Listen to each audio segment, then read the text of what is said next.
else would you rather be than right here, right now? Well, the illusion's already been spoiled. You now know that when the door opens, we're already here. Yeah, we're already in here. And you should know they're already here, too.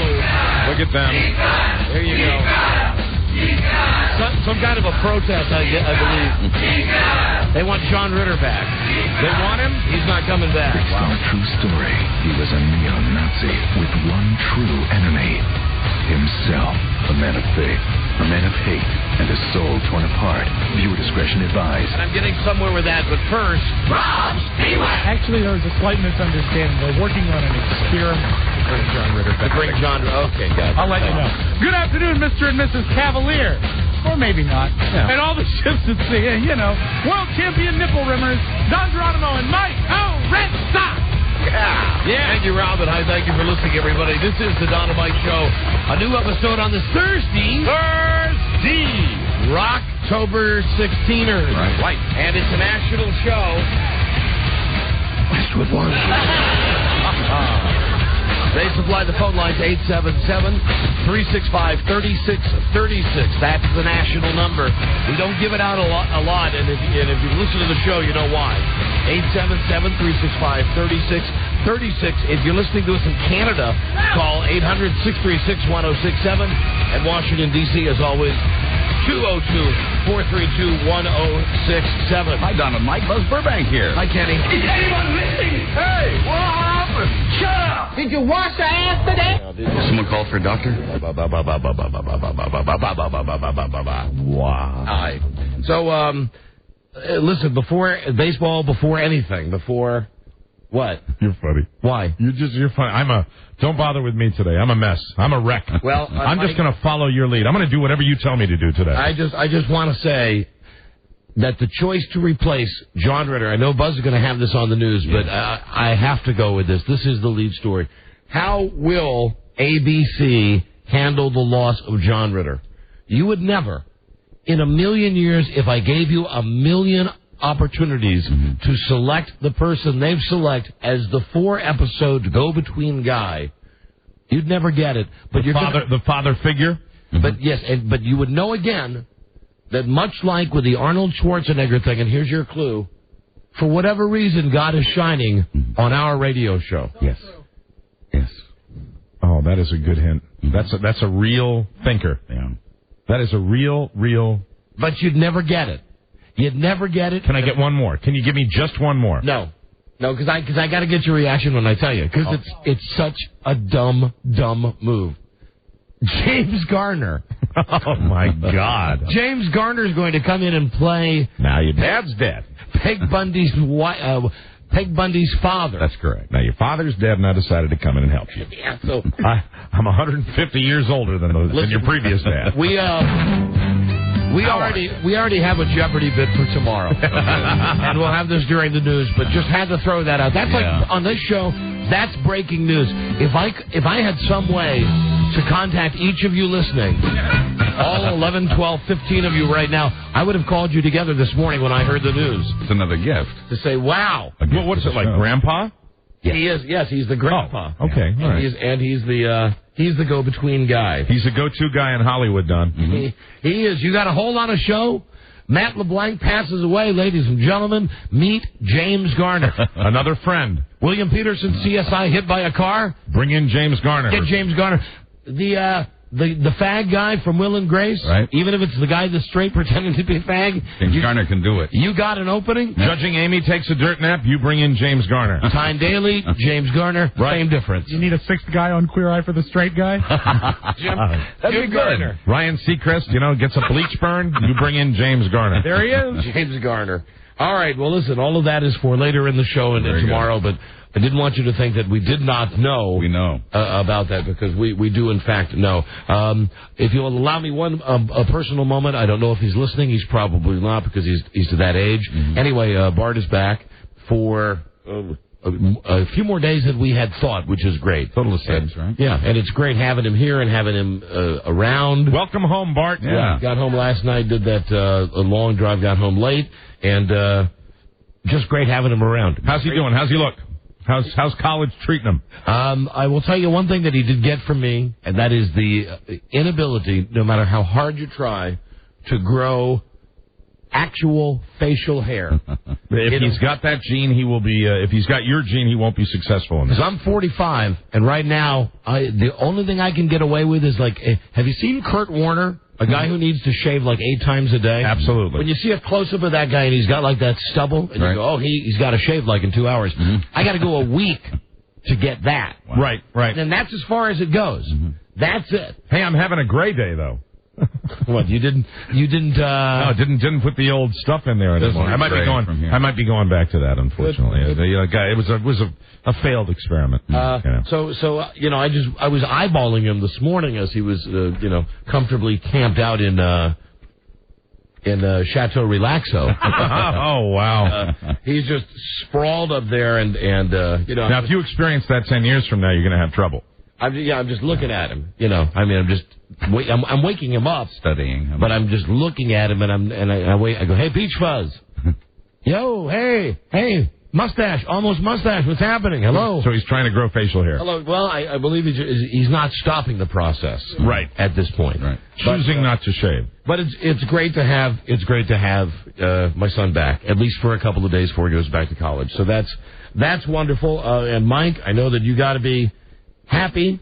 You have a Game 7 tonight. Wow. It's really the way I feel when I tell people. I mean, I'll get up and down during a game, and I'll get mad during a game, but I will tell you, I don't care. Well, I am so happy right now. What a gift. Yesterday, late in the show, we afforded Mike the opportunity, because the games do mean so much to him, we know this, to go watch the game. And just let us have a glimpse of what Mike is like during a game. And we heard. And as you've heard Mike say for years, he is a diehard Red Sox fan. All my life. He cares about no team as much. And they ended up pulling out a great victory against the hated Yankees yesterday. Taking the Yankees to 7 is, you know what? Win, lose, it doesn't matter. Everything is gravy at this point. Did you think you'd see this happen? No, I didn't think so. Which tape do we want to hear first, Rob? I think we should lead with... You could hear me yesterday, and during the game, you know. Here is lifelong Red Sox fan, Mike O'Mara. Always there for his team. Right. Always there to support his team. This is funny. During the show yesterday, we spliced some of this together. Good. And I should also tell you... Is it arable? Mike was having some adult beverages. Okay, yeah, I was. Roll it, please. So now suddenly your fortunes have changed. No? How's that beer, though? The beer is good, Don. Let me tell you something. Okay? Yeah. Anybody that roots for the Red Sox knows there's this feeling of inevitability when you're rooting for the Red Sox. And it's tough to beat because of the history. Yeah. And the fact that these guys beat us so many times. Ladies and gentlemen, now you're really starting to hear the hops and barley talk. But let me tell you something. I don't know why. I don't care what the inevitable outcome of this. It's funny. This is funny. I don't care what listening to me say inevitable. The inevitable. And I had a beer and a half. In my stomach. I think it was really just the adrenaline. Yeah, that's the inevitable. You ever wonder what it'd be like to go out with Mike, go to a bar with him? We are going to someday prevail, and I think this year more. This would be it.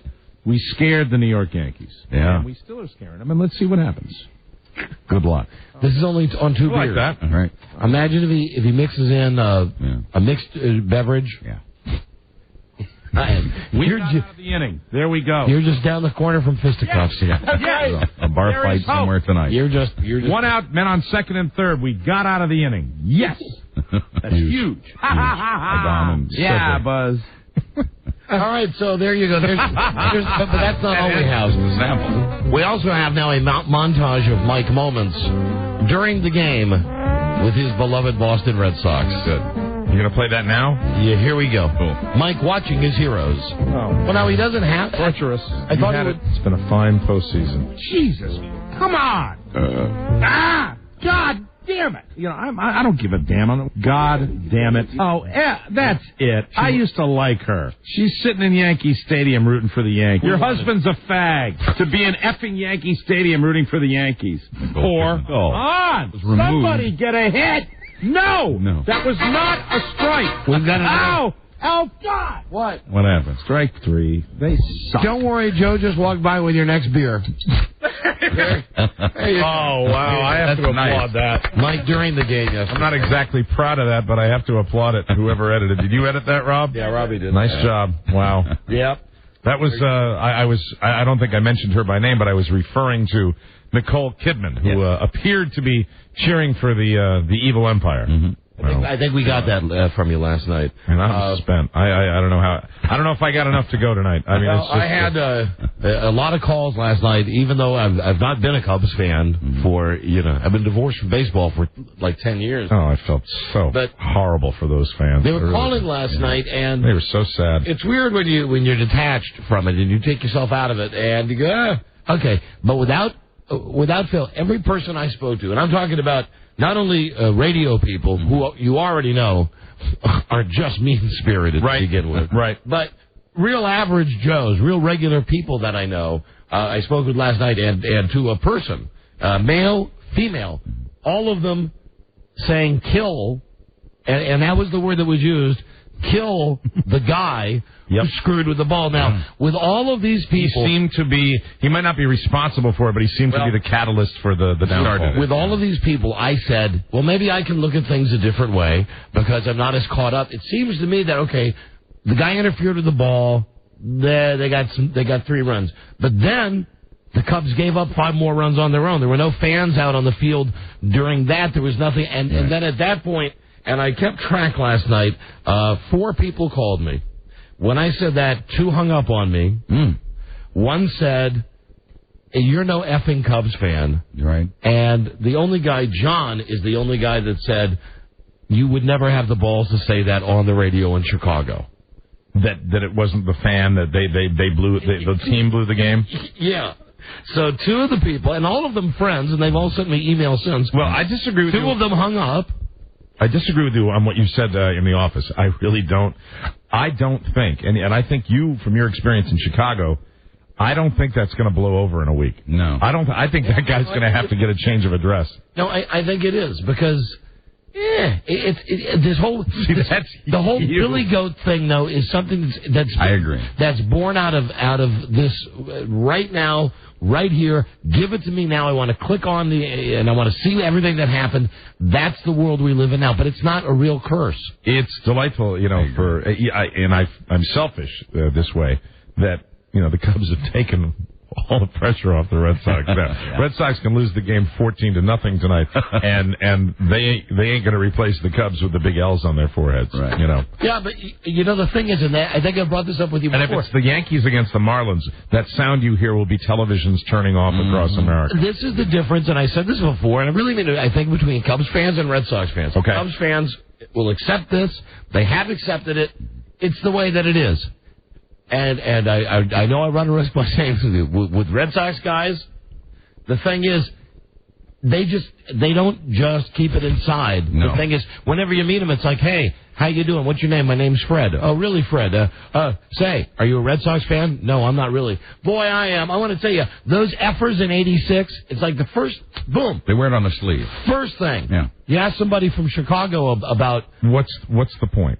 The point is that why are you hating us? I'm not hating. I said this before the series ever started. I say the difference between the 2 cities. Hold me to this. Which is why I don't think that whatever furor there is in Chicago will live long past 2 or 3 days. And I will tell you that already, win or lose, this particular team has done an awful lot to help the psyches of it.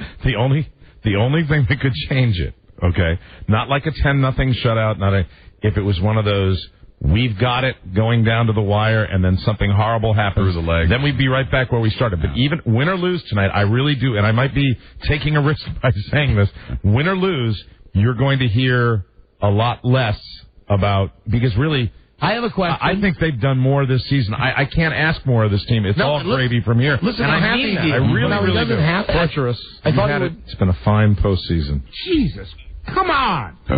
God damn it! I don't give a damn. God damn it! Oh, that's it. Okay. Here's my question. I feel fantastic. In Las Vegas, where we are heard regularly, the odds, I believe daily. No, you can make a bet on almost anything. Yeah. Can you go to a sports book in Las Vegas and make a bet that the Red Sox will lose in the last 2 innings? Oh, I'm sure you can. Based on a fielding error. Can you make a bet? I would imagine you can bet on anything. I wonder what the odds would Europe, be. I think London, they have more of that book than Vegas. I think you have straight odds and innings, but I think if you find the right odds maker, you can bet on anything. You know what we should do, Rob? Just make a note here, or Buzz. Yes. You're as good at this. Hey, Rob, hi. Hi. Make one of your Post-it notes. Just check a week from now if Chicago is still seething about this guy. Okay. And 2 other things about this poor schmuck. Well, Poor guy. 3. First, I've seen way too many pictures of him to retract our earlier feeling that the guy does look like a tard. Okay. Number 2, about the governors of both states. The governor of Illinois came out and said, oh, boy, I don't know which paper I read it in, but here's the gist of the quote. When they were talking about the fans in the stadium wanting to kill the guy and threatening him, saying, no one at any sporting event should ever be threatened or have their safety in danger, I agree even if they've done something as stupid as put their hands up to get a foul ball during a championship game. So at the same time, while he's saving the guy, he's damning him. Right. Now, here's what the guy should do. The schmuck guy from Chicago. The governor of Florida, Jeb Bush, we've all heard of him before. Right? He has said to the guy, if you need to get out of Chicago, he can fix it. I will put you, listen to this. Yeah. He says, I'll put you in a beautiful resort, somewhere like Pompano Beach. Right. For 3 months, if you need to get out of Chicago. They'll cover the airfare and his meals because restaurants and hotels are coming forward along with an airline. That's an a-hole thing to do. Yeah, I say the guy should do it. Well, yeah, I think the guy should do it. I would. I mean, unless he's walking into a nonstop barrage of paparazzi when he gets down to South Florida. And this opens up. If this guy is stupid enough, do you think that maybe he's going to be famous for it now? Again, hold on a second. If he does the TV commercial, he should die. Hold on. Take a look at the guy again. Think of the retarded look of him.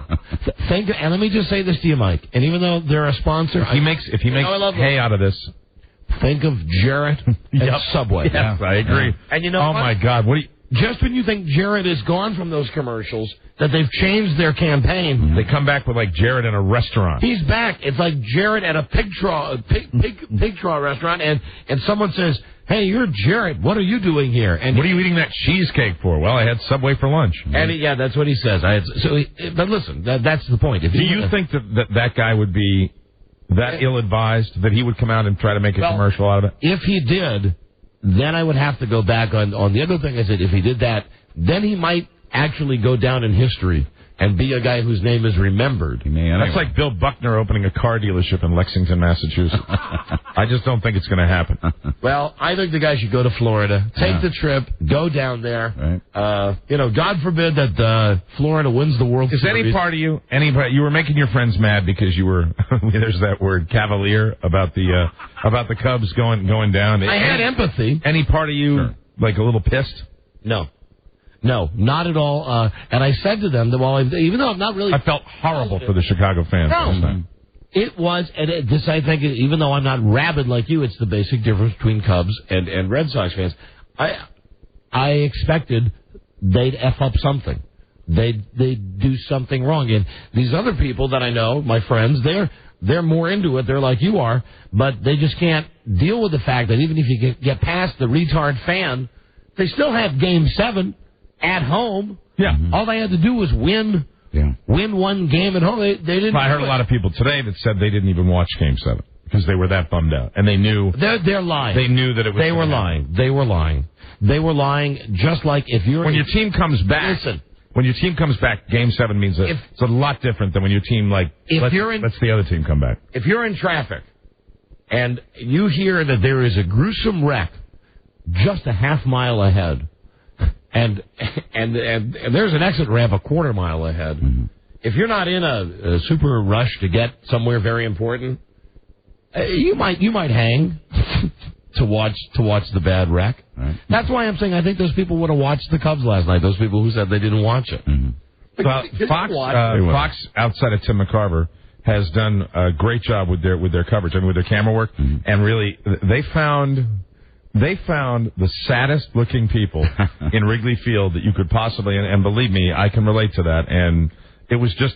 It was a bummer because I think everybody wanted to see the Cubs go to the World Series. I think most people that didn't have a rooting interest on the other side. Can I say one other thing without turning this into a sports talk show? And I really think this now in this day and age that we live in now with all sports, it doesn't mean what it used to mean if you win a championship. Like in my favorite sport, the NFL. To win, don't look at me in that tone of voice. What? To win a Super Bowl now doesn't mean what it did 10 years ago. Because 10 years ago, and it used to be the same in baseball, really the best team won, and it was a team that played the best all year. Now you got, Jesus Christ, the St. Louis Rams won the Super Bowl, then the Baltimore Ravens won the Super Bowl. Once again, your point would everything has been so diluted down. Watered down. There are so many more teams now that virtually anybody, any team, as evidenced by the Florida Marlins, has the chance to make the World Series. So even if the Cubs, and I won't even talk about the Red Sox, even if the Cubs manage to get there and they can finally say, oh, it's been since 1945, it's okay, but you're drinking near beer. You didn't get it done back in the day, back when it counted. With all due respect? Yeah. No effing way. So it's just as good to you if it's watered down. It's not watered down. For a Red Sox fan, I think it's still a big victory. It is because you know why? Because I'll tell you why. Because of if you want to talk about watered down, there's nothing watered down about the New York Yankees lineup. There really is. They might not be the team they used to be, but there is. I'm sorry you're so afraid of them. don't be. Be not afraid. I'm not afraid of them. There's everything watered down about the Yankees. It's the greatest rivalry in baseball, and it's come down to a 7th game. I mean, there's nothing at all watered down about this.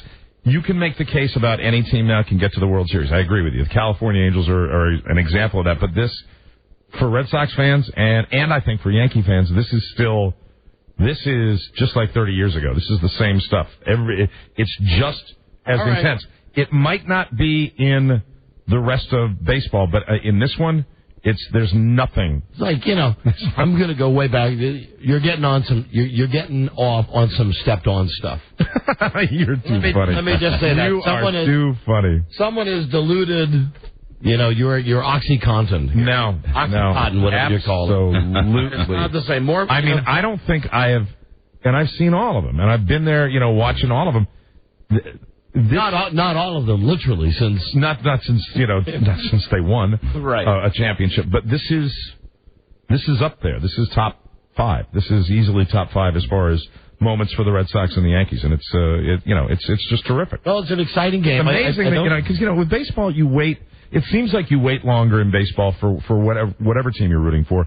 You wait a long time, and it doesn't happen, and that's what makes it great because your team doesn't get there like they do in football. It happens, it seems to be... Yeah, but because in football you only have 16 games and every game counts. Yeah, and it's just a different... And so it's a different sport in that respect. And when you wait that long, over 2 decades to get them back in it, it's great. Well, regardless, I'm not trying to argue with you here. Have a great time, enjoy the game, and if they win the World Series... It doesn't mean as much. No, well, Mike, let me just put it to you like this. The Florida Marlins have already won it.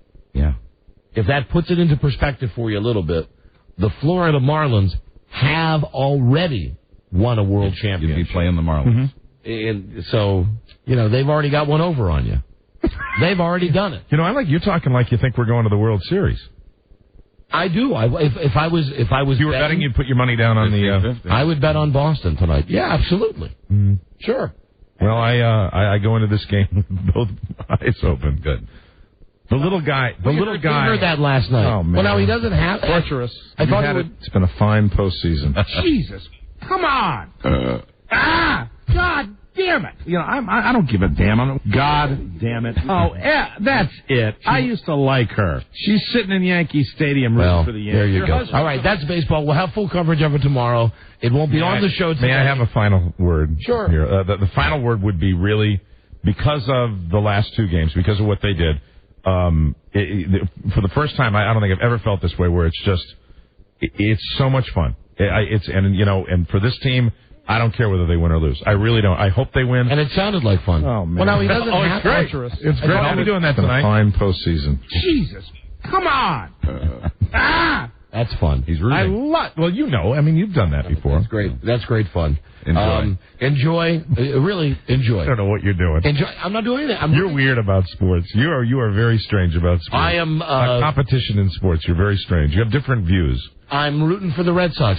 I swear I'm rooting for the Red Sox. I believe you are. Because I do believe that they will get to the World Series, and they will lose to Florida, which will be the greatest disgrace, which will really make the Red Sox nation. What is he doing? It's story time. What is he doing? No, I'm just. Do you get this? I don't know what your goal is. I'm predicting something here.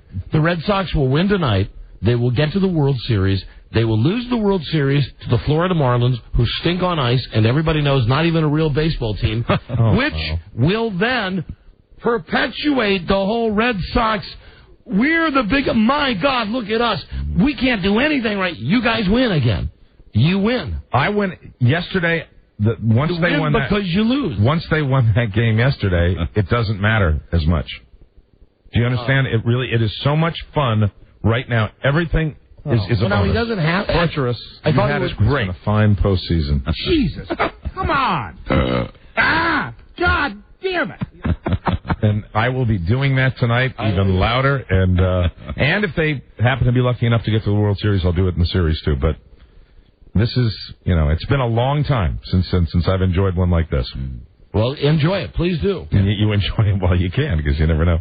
Right. Several hours from now, I'll be singing a different tune. Bastards! Everything's so watered down.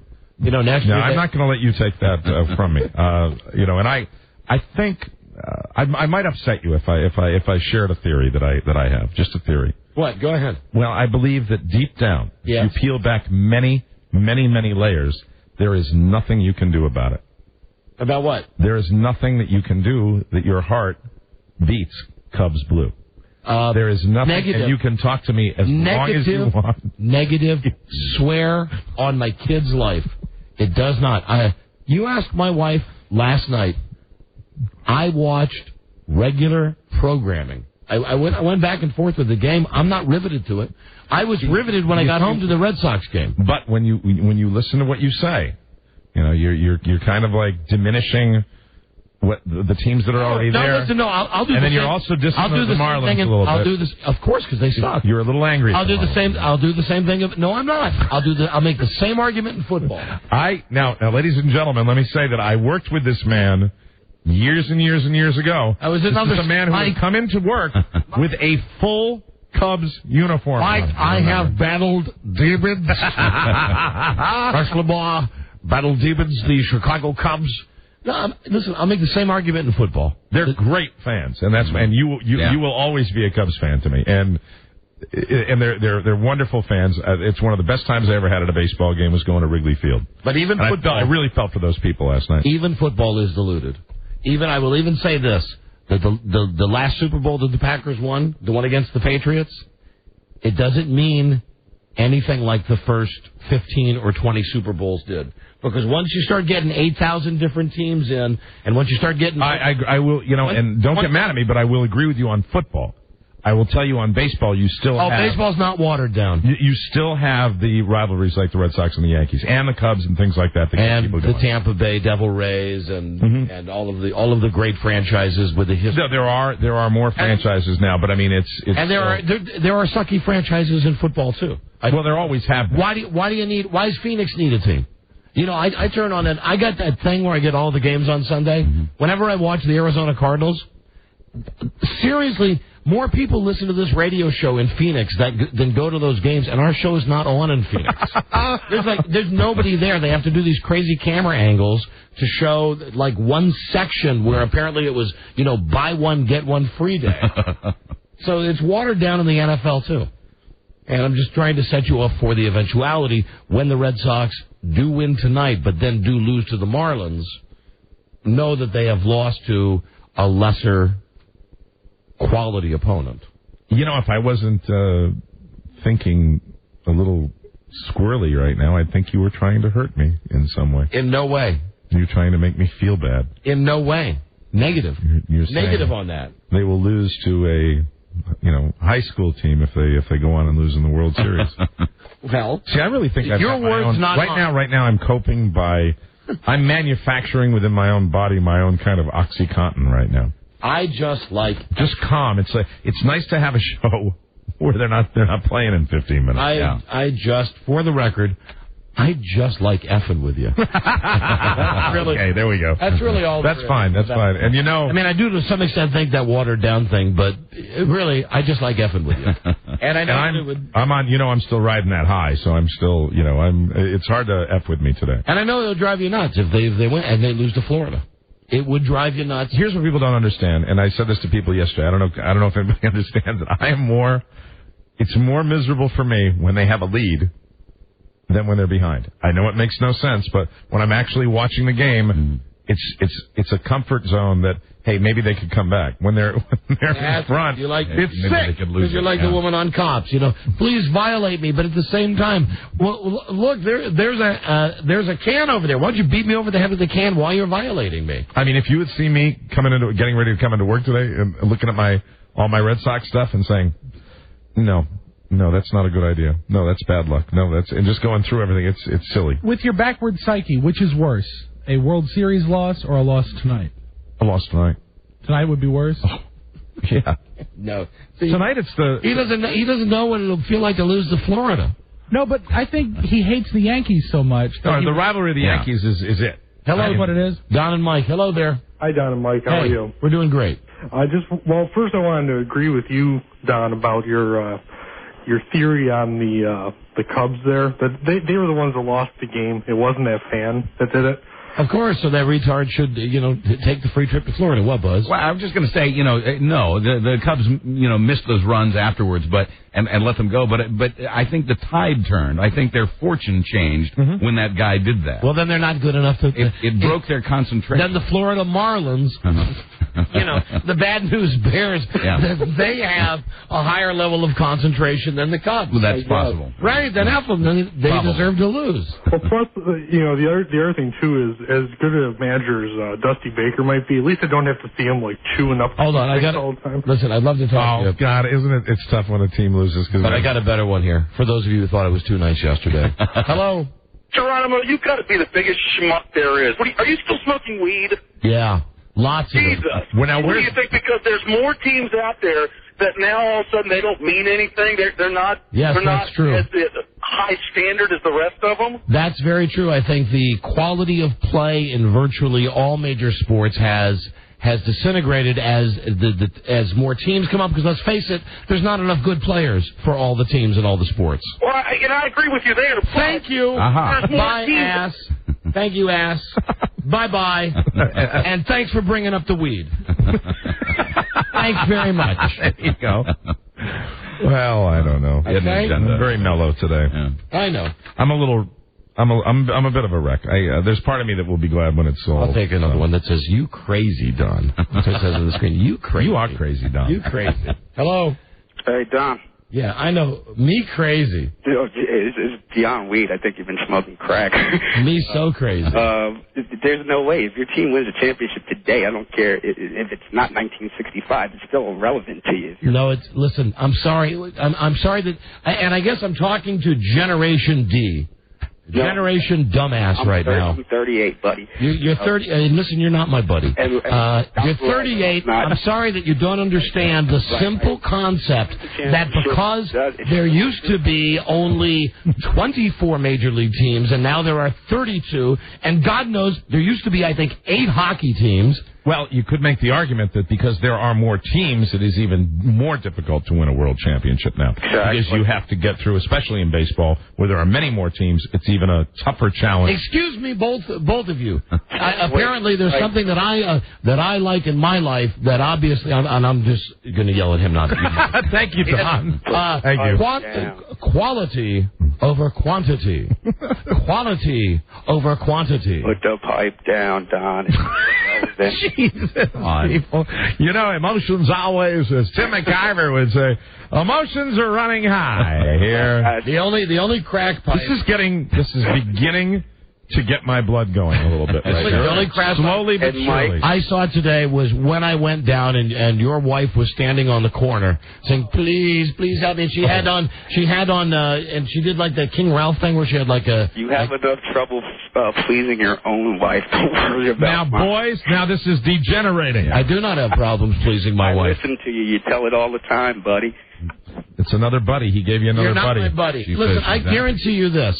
I give my wife more pleasure in 1 week than you've given your wife in years. Please, your wife probably hasn't had an orgasm since you first started banging her.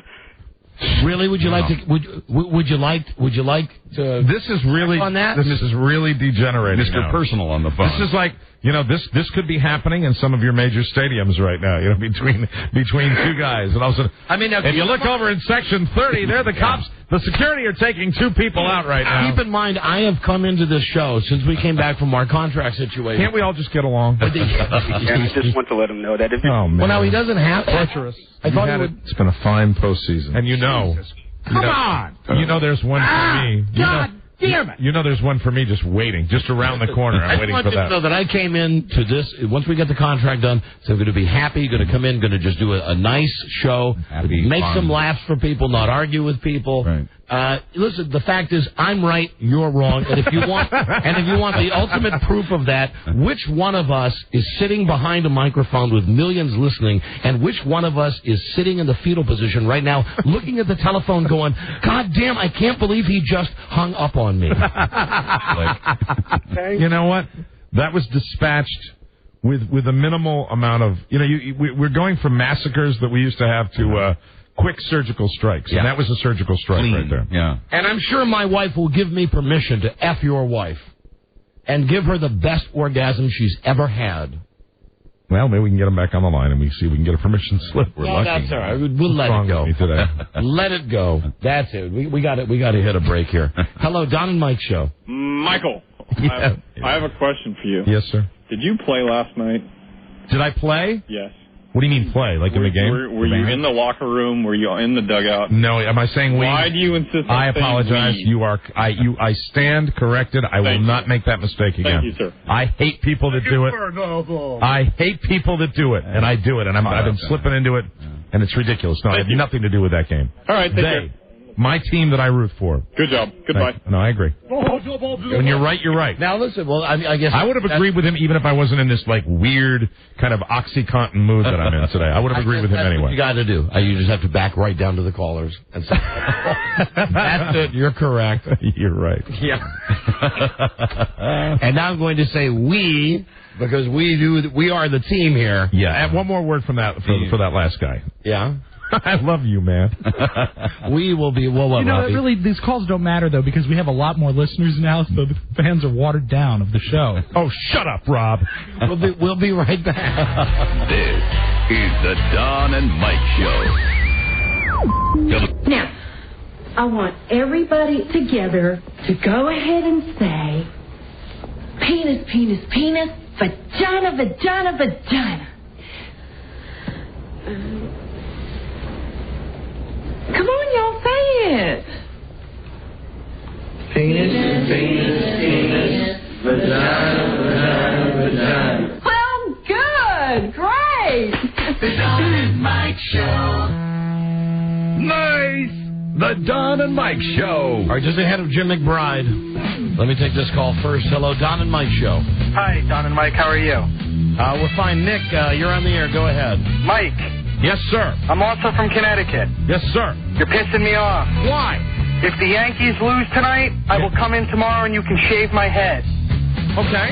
Fantastic. Are you at the southern part of the state? Are you a Yankee fan? Actually, I'm from Norwich. Okay, on the line. All right, hold on. That's where the Navigators, the Yankees' old farm team, AA team, won. You'll come in, so if the Red Sox beat the Yankees tonight, I can shave your head tomorrow? Absolutely, 100%. That's free, right? Yes. That's fun. And I tell you what, if Do we take him on his word? Do we take him at what he's saying? I think because he's not making a bet, that he's simply offering that we can do it that way. Okay. That way, if he doesn't show up, it's no big deal. All right, you got it. And if you do happen to lose and you come down and do get your head shaved, I'll cry like a baby. We'll give you some kind of a prize. Very good. Okay. All right, hold on a second. No, Rob, I'm not going to say that. But he won't come if the Red Sox win. He won't come down. Rob wants me to say shave it with a Quattro. Yeah, because Mike is orgasmic because we have free razors, 39-cent razors. Oh, they're more expensive than that. Did you see this thing? Yeah, they're much more expensive than that. It's ergonomic. What is it? Maybe $4? Probably more than that, I would think, for the actual razor. 7, probably. Closer to 7. 4 blades. Who am I to say, one man's treasure is another man's fortune? They're $78. Hi, darling. Hi, my sweetheart. All I know is that if there's a big box of them sitting out front, generally I don't want it. Oh. I don't know why. You're lost. And I actually made them open the prize closet and give me some, and then Tammy said I could actually have the whole box with all of them in there. Wow. Well, there you go. And I might be going out, and I might be keeping the 4 that I already took and getting another case. They're great, right? There's a commercial for Quattro made by who, Mike? Schick. Made by Schick. No Schick animal testing. Quattro. Hey, honey, and who knows? Hey, I've been sorting through a whole bunch of stuff, and I've been finding all kinds of pictures of Mike and old plaques. Of course, with Mike's name on along with yours, and pictures of various women. It's been such a sweet trip down memory lane. I feel like I've grown up with Mike, too. What do you mean, pictures of women he's known, I guess, right? Oh, Mike's girls. Yeah.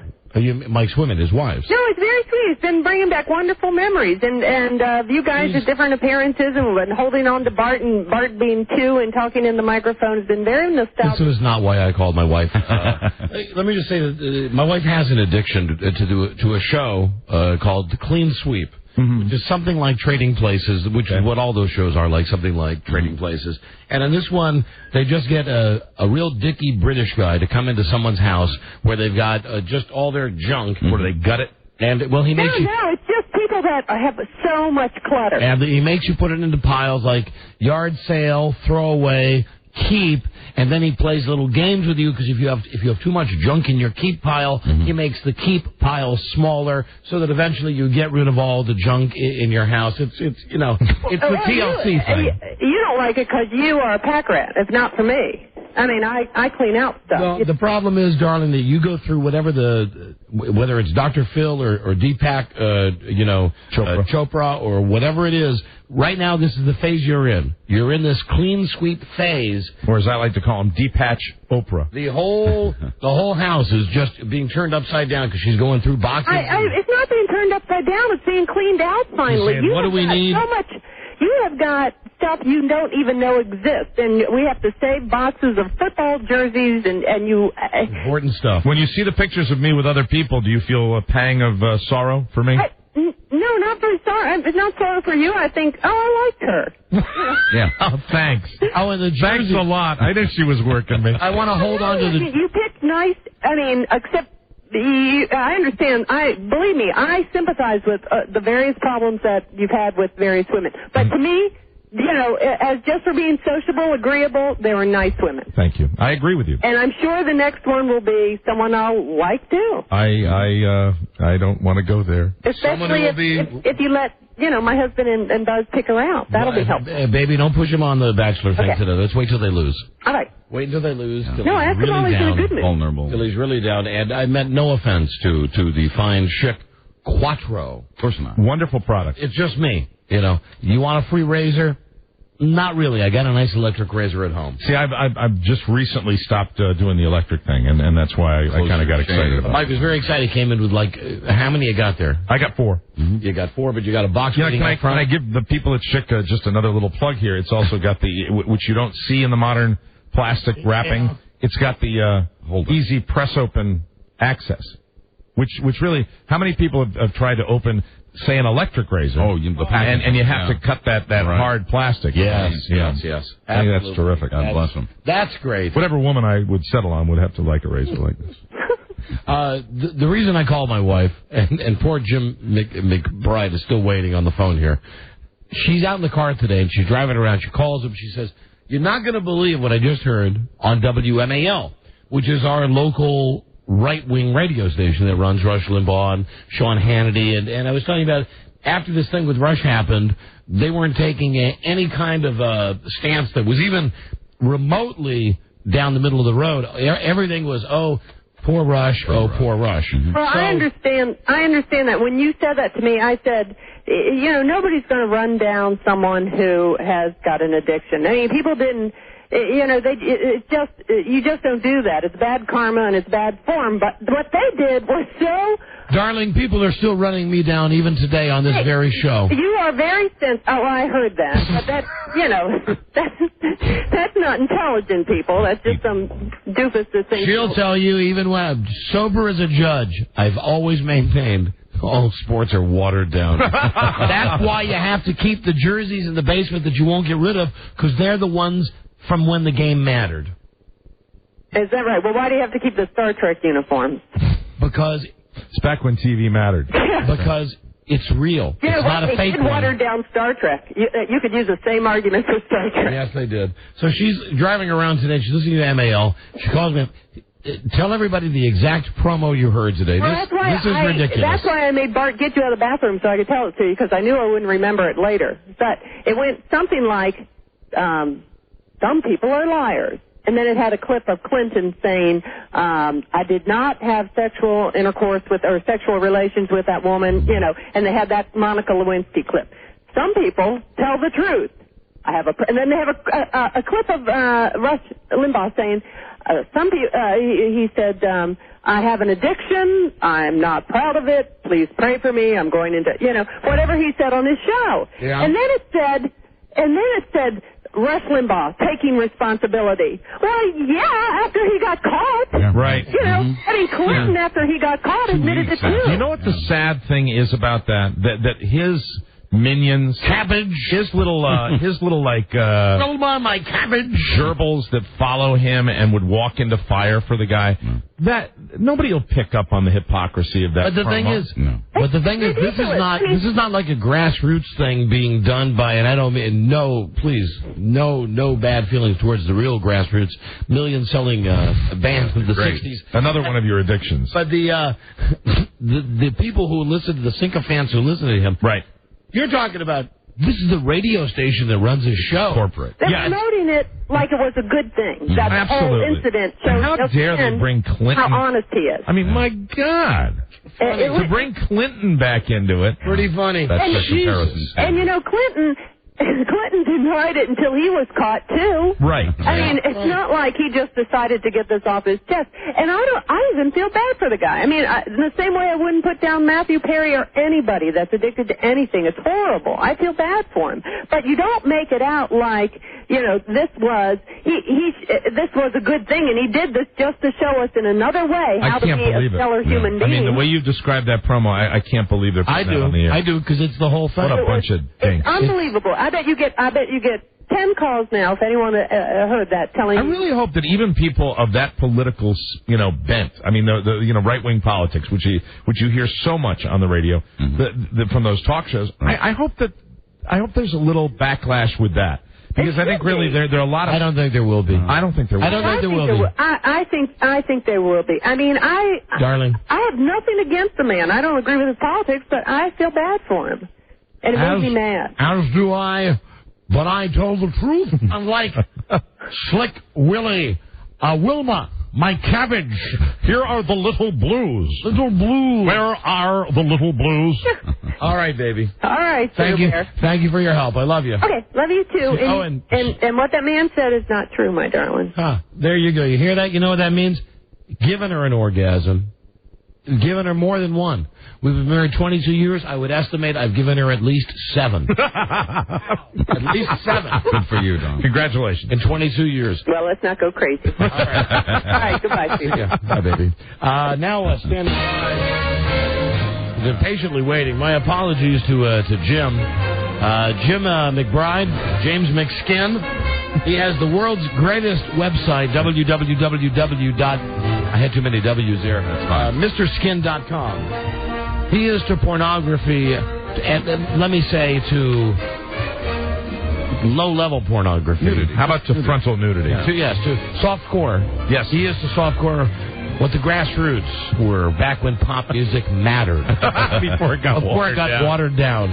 Here is Jim. Hi, Jim. Hey, guys. How you doing? Hi, we're doing great. Sorry about the delay there. Yeah, no problem. Let's see. MrSkin.com. Now, you have something here that I had already seen on the site, and I'm so glad you have it. I'll wait until we get to the moment. Let me just give Mike a hint, because I know it's one of your all-time favorite movies. Okay. And really one of the weirdest pictures I've ever seen on MrSkin.com from the Paul Newman movie Slapshot with the Hanson brothers. Oh, yeah, we'll get great. to that. Good stuff. God, what a great movie. There is something about that, and this is why his website is so great. You can go there and type in the keyword Slapshot, the movie with Paul Newman. Right. And immediately you get any nude scenes. Now, I didn't know that there were nude scenes. I don't remember them from Slapshot. There is a nude scene, and there is a still photo from a nude scene with Paul Newman and the woman he's shacking up with. And I just want to tell you in advance, she's got the funkiest, most disformed right nipple that I've ever seen. Really? It's one of those things that, one of the many times I was just sitting there just typing in stuff, it came up, and I saw it. Oh. And, Rob, that's right, they both came up, and I saw it. Sure. So that's coming up. Jimmy, what's it? Now, this Mystic, Clint Eastwood Mystic River, whatever it is, that's this weekend. No nudity, right? Because it's like an art film? Well, Mystic River actually is coming out next week. Oh, okay. Yeah, because I'm actually going to be reviewing it next week, and there is some skin in it. So, are there any grown-up movies coming out this week? I hear it's watered down. The two I wanted to talk about today is Texas Chainsaw Massacre. There you go. Yeah. Down on a little nudity there, can't you? Well, you know what? It's an R-rated horror flick, and it's actually even bloodier and more violent than the 1974. Oh my version, God! Which is amazing. But you know, actually, if you ever watch that 74 version again, it really is more scary than bloody and gory. It's more. I think it's one of the scariest horror movies I've ever seen. But it's not really a lot of gore. This one has more, and there was no nudity in the original, but I was very surprised there was no nudity in this updated version. Oh, really? Oh, boo! Yeah, wow. But it's still a cool flick. Still a cool flick, but if you're going there to see naked chicks, it isn't going to happen. Now, not even a good shower scene. No, there's no nudity. What the hell are they afraid of? I mean, now even a movie like the Texas Chainsaw Massacre, I don't understand that. I mean, what are directors doing now? Are they just worried about censorship, or I don't understand. It doesn't make any sense. Well, it's the same thing I've been saying for a while. Like, it's no problem at all to put in violence and death and scary stuff like that. But the second there's a breast, it the rating really gets screwed up. It's weird. Yeah, it is. It's really weird. So more gory than the last Democratic convention. Nice. Thank you, Rob. So, anyway, okay. Sorry, that kind of stopped the room for a second. Yeah. So I like to credit Rob on the really funny ones. I like to give Rob a writing credit. There you go. And he wrote it on 2 Post-its. More gore than the last Democratic convention. And he put it up there, and I looked at him like, and he gave me the look like, funny, killer stuff. Yeah. Killer Show like jump back about a half an hour. I know. How you doing, Jim? Oh, good. No problem. Just enjoying it. Okay. I'll tell you, now, let me just balance it out, though, by telling you something Rob did say to me, a joke we missed yesterday on the show, which did make me laugh out loud, about Roy Horn.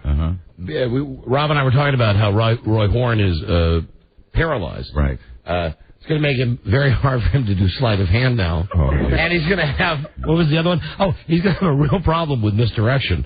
Like where a magician says, now look over here while he's going to be screwed. Tales from the dark side.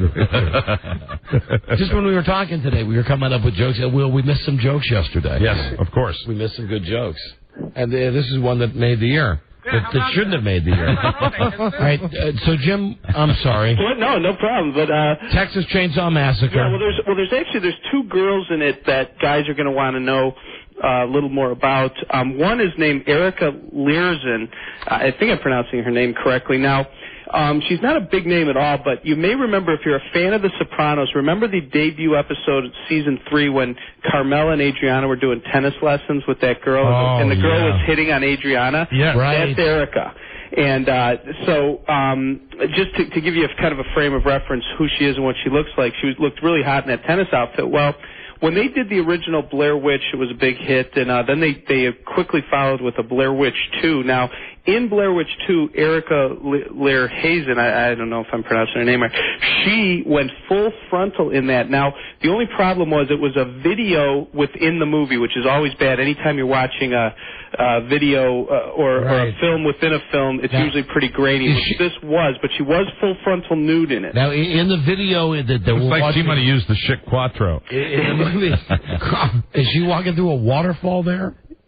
I mean, do you get that effect on yours as well, Mike? You see it's kind of blurry. Right around in the lower right-hand corner. She was actually outside. Yeah, she was in the woods. It was a film of her in the woods, so I don't know what she was next to. But she might not use that Quattro. Yeah. Take a close look. It's hard to say. Do you think? I know that's the problem, and I wanted to stress her only career nudity is full frontal, but it's grainy because it's the video within a movie, which is never good. Right. Very small breasts, also. Oh yeah, she's in the tiny T. She's in the tiny T club. All right, let's move on. So and then the other hot babe in that is Jessica Biel, who a lot of guys know from Seventh Heaven, and she's only 21, has yet to do her first nude scene, but she kind of steals this movie in terms of she's always in a white tank top and looking very voluptuous. So the best I could give you guys, she did back when she was 18, she did Gear magazine, and she posed and she had her hands over her breasts. She was a whore. Yeah, I think she must have small hands because they didn't cover much of her breasts or I'll just say this from this picture we're seeing of Jessica Biel. You don't have to face. Let me just say that. Wilbur. Yeah. You think she's got? She looks like she's one of the like big mouth people, right? That you don't like. What movie is that from? Wilbur. Mr. Ed. Do you think she's horse-faced? No. Yes, I do. And Buzz, what was your question about? Jessica Biel. What movie was she in? She was nude? Buzz is on your side. No. Jessica Biel has not been naked, but she was in Gear magazine posing. That's from Gear. I sent you that just to see who she is. So no nudity in Texas Chainsaw Massacre, but Erica Learson and Jessica Biel are the two hot babes in the movie. Don't mind Buzz, Jim. His no Avon products just came in. Just trying to keep up. There's another movie opening tomorrow called Runaway Jury. It's the new PG-13 movie based on the John Grisham novel. Now, it stars John Cusack and Gene Hackman, who I've figured out now every fourth movie that comes out, Gene Hackman is in it. And, really? and a hot babe from the UK named Rachel Weisz. I know guys are going to see this. They've seen the ads on TV and want to know more about her. No nudity in Runaway Jury, but back in 1998, she did a movie called... Nice Bush. Oh, yeah, exactly. It should have been called... The name of the movie should have been called Nice Bush, but it's called I Want You. It's a 1998 movie, and... You know, it's funny because normally I would call that, that position is, full frontal, but it really isn't because it's the rare instance where you show bush but not breast. She's wearing a bra with no pants. So it's kind of cool. It's a kind of different look. Of course, we'd want full frontal, but if you're going to choose between top shelf or bottom shelf, I think she chose the right way to go there. So again, if you're interested in the movie Runaway Jury, Rachel Weisz, Weisz, that's the name you click in, and you will see more Bush than the last Republican convention. Oh, God, there we go. Yeah. A little better on that one. Thank you. She's sexy. She's super hot, and you guys will be wanting to know about her, so check it out. She's done a lot of movies where she was naked, but this is her best, so check it out. So as far as the DVD and new releases, they released last week the movie Heaven's Prisoner for the first time on DVD. Now, it's a 1996 movie, and it stars Alec Baldwin and Eric Roberts. But the reason you want to check this movie out is at the 40-minute mark, Lois and Clark's Terry Hatcher gets completely naked on a balcony. Really? Let me just say something. Get ready to be disappointed at these pancake breasts. Okay. All right, Jim, I'm sorry if I stole No, that's exactly, because this is what I wanted to talk about. There is huge debate at the skin offices and around the country. Some guys are really bummed by this. Others think it's cool that it's her natural look, but Terry Hatcher is completely nude, walks out on a balcony in broad daylight. Now, it's too bad that railing, if it was another inch lower or an inch higher, we would have saw Terry's hatch hair, but we do not. But there is a lot of debate. The breasts are a little funky. Now, the reason is she got into a whole like weight loss thing, anorexia type thing during Lois and Clark, and this was kind of while that was going on. So there's definitely not the support of the breast that she had earlier in her career. All right, again, guys. Bit of a disappointment. You want to see Terry Hatcher's real boobs? Terry Hatcher movie Heaven's Prisoners. You go to MrSkin.com and you'll see those dog toys there. All right. And then a couple other things. The show Newlyweds on MTV, Nick and Jessica, is become very popular, and Jessica Simpson has become the poster child for stupid blonde babes. And but I will say this: of course she's kind of a moron, but this girl, she has huge natural breasts. She does. They did an episode a couple weeks ago where they went swimming with the dolphins, and she was in her bikini, and she was pulling the wetsuit up on her to go in the water, and she had to like jump up and down. And man, do her boobs go up? Oh man! Well, and the thing is, I can't. I don't really show you guys the video clips when I come on, but you guys are looking at the pics. But the video clips are even more amazing because it's Jessica Simpson bouncing up and down in a bikini. It's amazing. And the last still photo we have, she has a smile on her face as if she's saying, "Look at them. Yeah. Look at me. Look at these breasts." Yeah. If there was any question whether they were fake or real, they are. We can now conclude they're real after the bouncing wetsuit incident from a couple weeks ago. Now let's go to Slapshot. Yeah. Okay. Finally, now they released.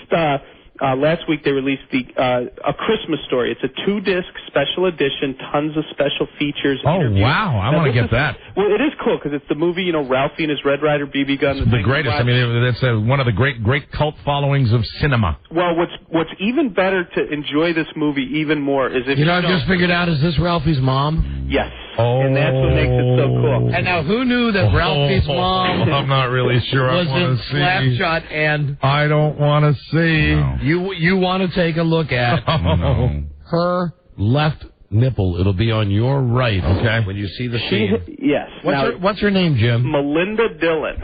Melinda Dillon is her name, and she played Ralphie's mom. What is that? Well, that's a funky nipple. This is 1977. This was about 7 years before she did this movie. And I got to say, say what you want about the breasts, they're the most amazing banana upslopers I've ever seen. Wow. They start down like they're going to disappoint you, and they rally and come right back up. Is that like, it looks like there's... What's going on with that right one? They're huge and they're real, but they totally have a weird shape to them. They like go down and then curve back up. They're amazing. Interesting. T-slopes. She's got T-slopes. Both of these movies are like cult. People are nutty cult classics about these Christmas Story. There's no nudity in A Christmas Story. You want to point that out. No. You want to see Ralphie's mom? You go to another cult classic, Slapshot, right? And you put it all into MrSkin.com, and you're going to see. I don't know what it looks to me like. Righty is really more right than lefty is left, and it's cold in there. Well, it's a hockey movie. Oh yeah. Well, she was.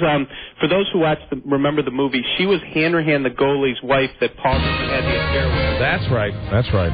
Those boobs look like Bob Hope's nose. Yeah, they do. I mean, look at the big ski slope. I want to tell you. Well, Jim, it's been interesting and great this week. Great report this week. Interesting stuff. Jessica Simpson, very good. Guys, I'd have to say, really, it's disappointing, but you want to check it out. Terry Hatcher's real boobs in the movie Heaven's Prisoners. Buzz, how would you rate Terry Hatcher's real knockers? In that movie, not well, but there are pictures of her from another movie where she looks really good. The Cool Surfer. Yeah, that's it. I'm kind of down with the Jessica Simpson bouncing up and down. Yeah, there's something for everyone. There you go. Anyway, it's the world's greatest website. I'm there all the time, www.mrskin.com. There he is, James McSkin. Jimmy McBride. Thanks, Jim. All right, guys, take care. All right, see you next week. That was a good report. Yeah, always. Yeah, he is always good, but he had extra special, chock full of, like, big bushes and... Real interesting stuff. Weird. I mean, like, the girl... Now, see, I had seen this because I get the email saying this is what we're going to have on the show. Right. I saw this, and until he said A Christmas Story, I've been looking at the picture of the face of the woman, but mainly looking at the weird, as Jim said, banana-like breasts. I didn't realize until then... It's Ralphie's mom. Yeah. So it looks like somebody's, tied a string to her and everyone was pulling on it like a marionette. Too much rimming. That breast... Oh, God, Buzz. That breast is very fragile. You get your Avon products and you just go nuts. So what Avon products did you get there, Buzz? I got some lip liner. I got a little purse. movie comes in. Why'd you get that? They're sending up to newsrooms across America to publicize their breast cancer awareness campaign. Very good. There are other little products in there, too, but I did get some lip liner, so that's He'll use it. Little bear. Just keep it out of your eyes, Buzz. All right. Keep it out of your eyes. Well, you know, he had pink eye there. Yeah. We'll be right back. This is the Don and Mike Show. Me? That's why the bosses sent me out here. They wanted me to make sure none of the other crews robbed the joint. Like these two balloon heads over here. They were going to try to bang us out of $200 grand? Yeah, right, I'm sure. The Don and Mike Show. You can call Don and Mike anytime from anywhere in America. 877-365-3636. They're ready to believe. Right. Oh, what a hoot, and so totally refreshing. Please, no back talk. The Don and Mike Show. So how'd you like that, Robbie? That was nice, huh? Smooth. Yeah. No, I didn't mean that. I meant what happened during the commercials. That I went out to take a squirt, right? And I came back in the studio, and Rob was on the hotline, and he was talking in a way. It's almost like that. Hi, Mrs. Cleaver, you have a really nice dress on. Little Eddie Haskell-ish. And I immediately knew he was not speaking to his wife. Right. So, well, you know, I do the same thing. It's the politeness. And I hear right away, yes, okay, well, I will. Yes, I will. And I know immediately, this is now my wife calling Rob to yell at Rob. Wow. And here's what she says to me. There are, you know, my wife and Rob's wife have formed a society. Right. Right now, there's only 2 women in the society. Extraordinarily powerful alliance. They're very powerful. Buzz, they're trying very hard to pull Marcia into this. I think they can do it. And I don't know what they do at the meetings. They plan against us. They plot against us. Yeah. They brew things. They talk about they make potions. The VIW? Yeah, the division, the violently insane, violently insane wives club. They laugh at our misfortunes. And anyway, one of the things my wife said to me a couple of days ago was, here, I have a couple of boxes that I need to give to Carrie. That's Rob's wife, who, Freda and Carrie talk on the phone. I mean, I talk on the phone with Rob maybe 5 or 6 times a day. They talk longer with less phone calls. It's like they have 2 phone calls, but their phone calls last for 45 minutes. You know, mine with Rob on both ends. It just boom, boom, boom. Here's what you got. Boom, hang up. So anyway, she says to me, you got to bring these boxes into work because you got to give them to Rob. Are they all filled with like ingredients and stuff? I don't know. Whatever Wiccan recipes or something? I said, okay. Carry the stuff up, put it in my car, bring it to work. Say to Rob, get in here, hey, I got some junk in my car that I'm supposed to give you. He said, we'll get it later. Yeah. I said, all right, no problem. So yesterday I go home, and there's not a really big deal, but this morning I wake up, and my wife's got the wireless, the hands-free, the can you hear me now thing, the Madonna thing on. And Time Life operator. She's walking around, and she's outside. We're outside with the dogs and our kid, and she goes past my car, and she goes, oh, my. And she lifts up the back door of the thing, of the SUV, like there's a dead body back there. She's right. You never gave those boxes to Rob. Oh, my God. And I said, I told you that I told him I had them, and he said, we'll get to it. Right. And so here's the point. I come in during a commercial break. He's on the phone with my wife. My wife is not called to talk to me. No. My wife has called to yell at Rob for leaving the boxes in your car. To tell Rob to take the boxes home. A gentle reminder, and it will be taken care of. And did she say to you the part about what made her think of calling in? Yes, she did. Do you want to repeat that? Go ahead. Go ahead. The commercial for lawn care? Yes. Where they make it sound like a guy's lawn is going bald? Right. She said that made her think of me. So there was a compliment thrown in with the request. Not really. No, she's saying Rob's going bald. And I said, I was being sarcastic. Oh, okay. Yeah. All right. I'm sorry, Mike. I don't think that's funny at all. You guys don't even hear the jokes sometimes. You get so wrapped up in this covenant that these women have. I am forgetful and balding, and I know. I just can't see the joke. You're put upon, Rob, is what you are. Yes. So pretty. Yes. That's put upon. It is a supreme violation that now my wife is calling Rob to yell at him directly. And here's what I know is going to happen. I already have this relationship with Buzz's wife. Mm-hmm. She doesn't play the card all the time, the cunny card, but occasionally, over the years when I've spoken to Buzz's wife, she's ordered me to do things or told me, He's very bossy. How come you didn't tell Freda that I had called? Yeah. I said, I left it on the machine, for example. She's tough. Well, you didn't tell Freda that I had called, and Freda didn't get the message. So I'm used to being bossed around by Buzz's wife. Yeah, she does. And I know that my wife, even though she, professes her love for Buzz, she has no problem bossing him around, too. Well, Rob, now it's nice to know you've been brought into this. I have never been bossed around by your wife, and maybe it's the reason I'm where I am in life right now. We've never had that. Lucky. Lucky, man. Lucky. In fact, my conversations... Play the lottery. My conversations with your wife, although pleasant, I still and maintain that I fear her. And I think she knows that even when we have a non-bossy conversation, that underneath it, I fear and respect her, much like Patton's troops did. And I want to tell you something that I know the enemy here. I'm used to Freda.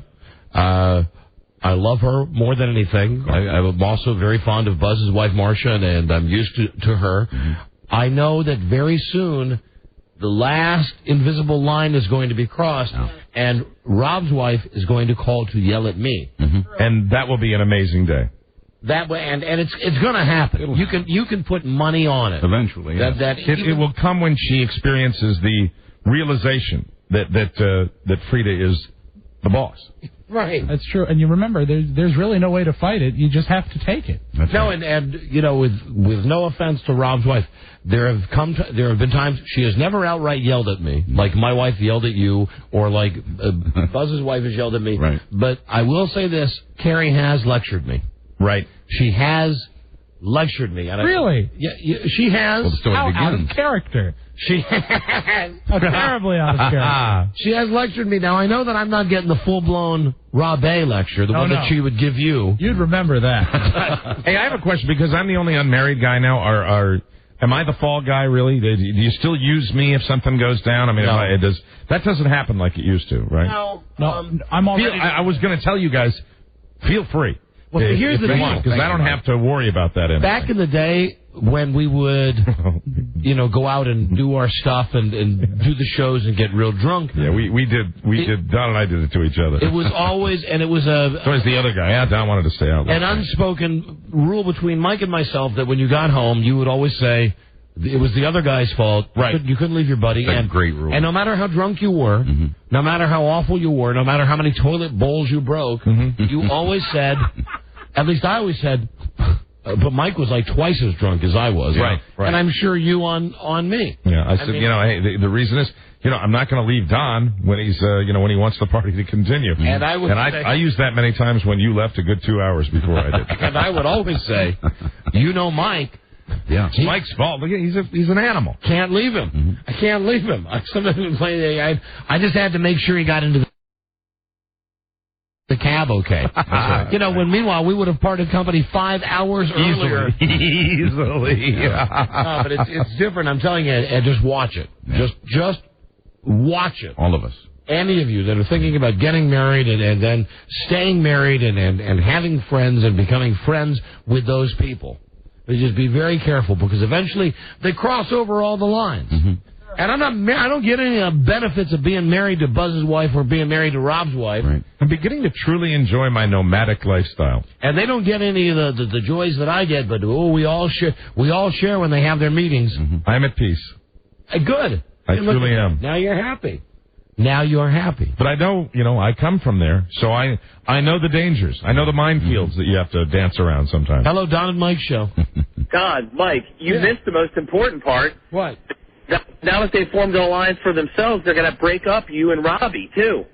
No, That's coming. That's coming. I don't think that's possible. No, they won't do that. No, they have to. That is an inseparable bond. They can use that. I'll tell you, though. They might put pressure on you, but I don't think they could break you up. My wife, seriously, the other day I was on the telephone, and I was talking to my son down in college. She had no idea who I was on the phone with. I was laughing and making jokes. And at the very end, I said, okay, well, be safe. I love you. I'll talk to you later. She said, until you said I love you, I would have bet anything you were talking to Rob on the phone. So you don't do what you do in the studio when you say goodbye to Rob? No, Mike, that's just for you. Not in front of Freda. Okay. And that's not goodbye. It's just so long. I'm telling you, it's all part of the master plan. They drive away all your friends, then they split up your only last alliance, and then you're by yourself. And then when you're by yourself, they dump you. Well, no, see now. Now hold on a second. Well, I can't say that again. All right. I don't think that you're talking about the wrong guys.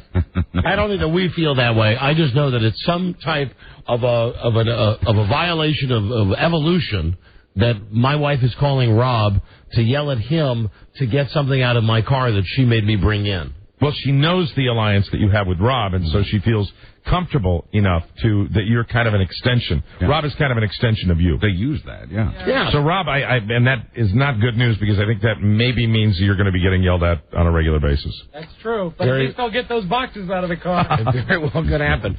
So you think Freda is definitely the alpha female. She is the head, turns the neck. Who is? She. Oh, yeah, there's no question. Who is? Freda. Yeah, Freda's the alpha female.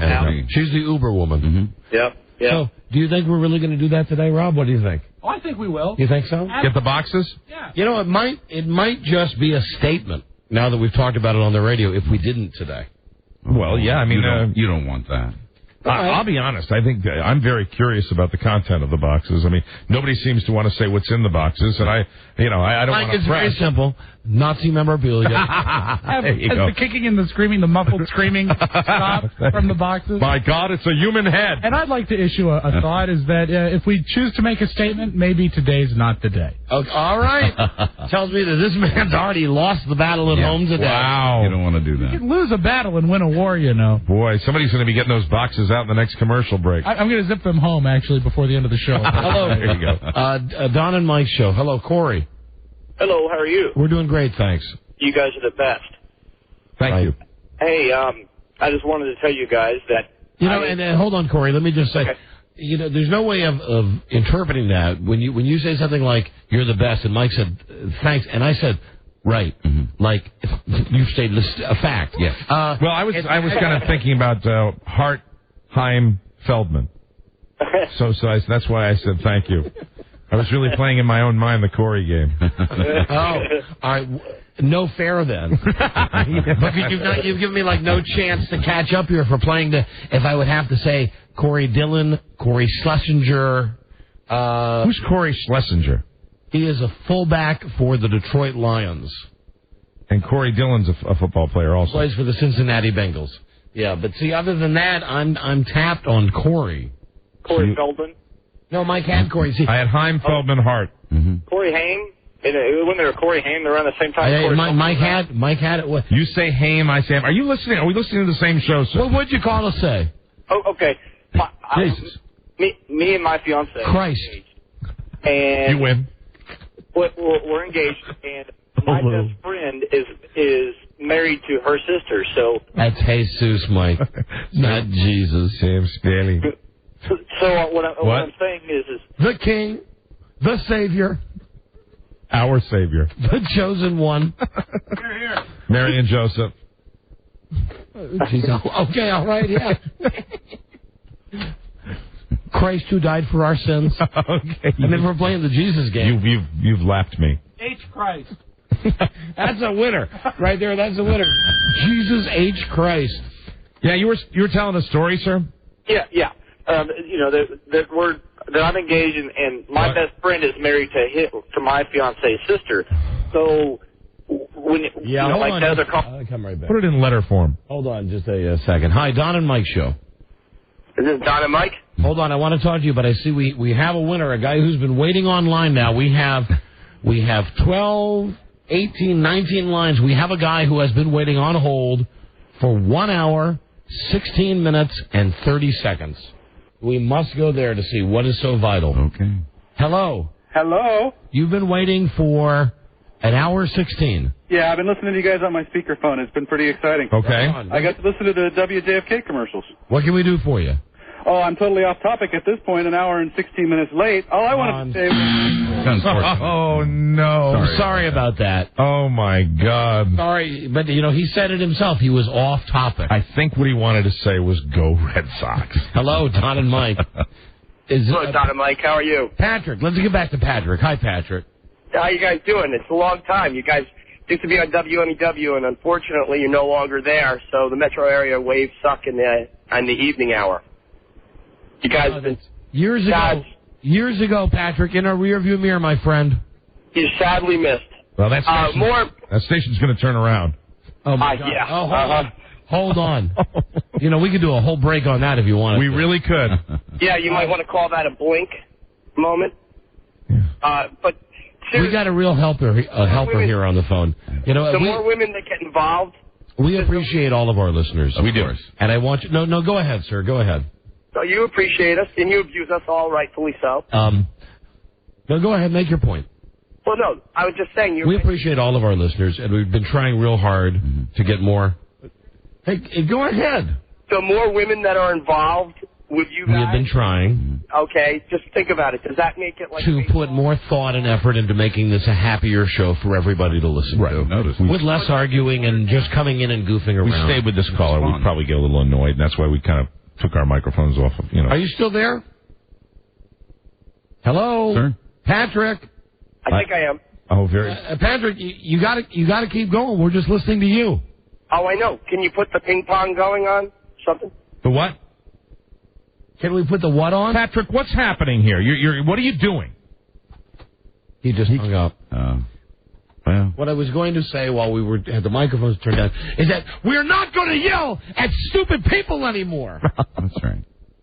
We were trying not to. Not necessary. We're desperately trying not to. It's a happy place now. We're trying very desperately to make this, the spot where you get done with the day and at work and you just get in your car and you're just here to laugh. Yeah. You're just here to laugh. But every once in a while, one of those people slips through and the old me comes back.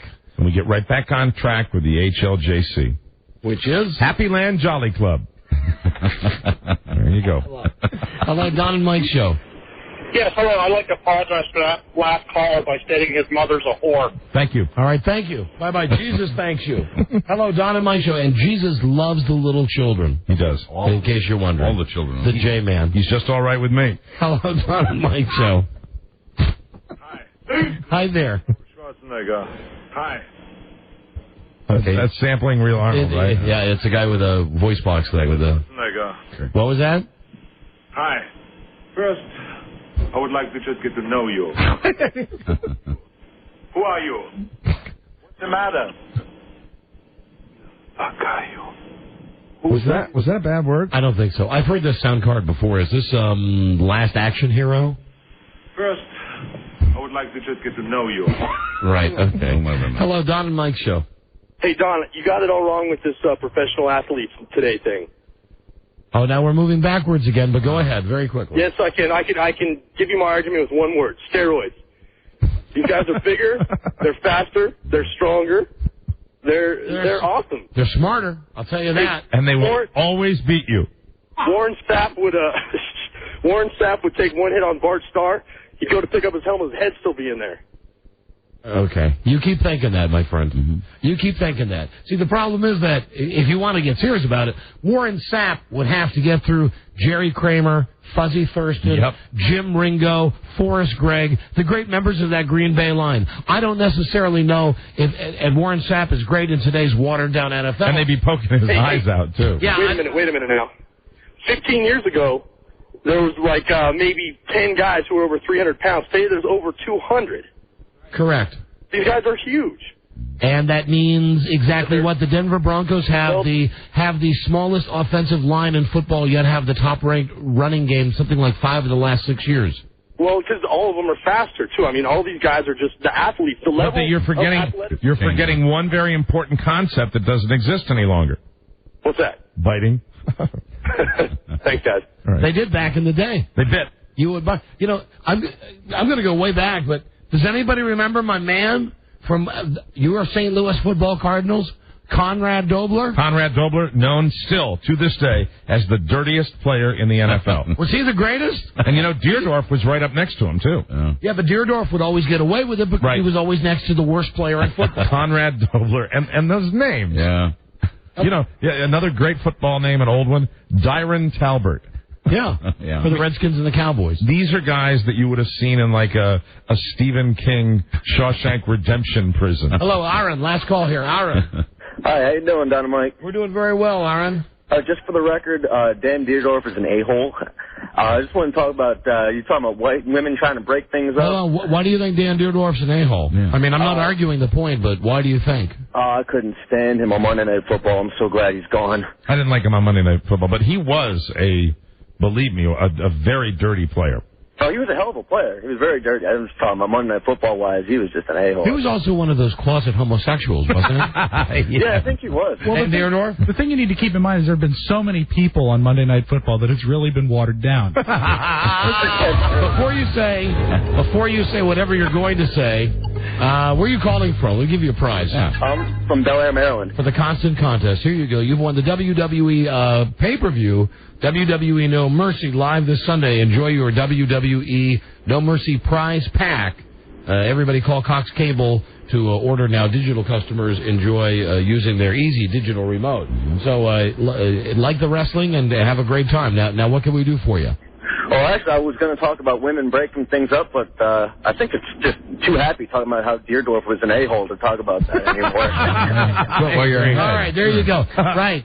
That's right. All right. Suck me down, Mike. Thank you. Leave the table with some money in your hands. That's right. Now, last call of this break. Here is a first-time caller from Toronto. Woohoo! Hi there. Hey there. Thanks welcome. for taking my call. On behalf of the whole show, can I say welcome to you? This better be a good call. It won't be. Well, it will be. I've been trained. I've heard that I had to season myself and listen to you for a couple of weeks. Can I just say... I know I want to make love to some of the people's wives by now. Does he sound Canadian, ladies and gentlemen? Does he sound Martin Shortish? The best radio station in Buffalo, WBUF.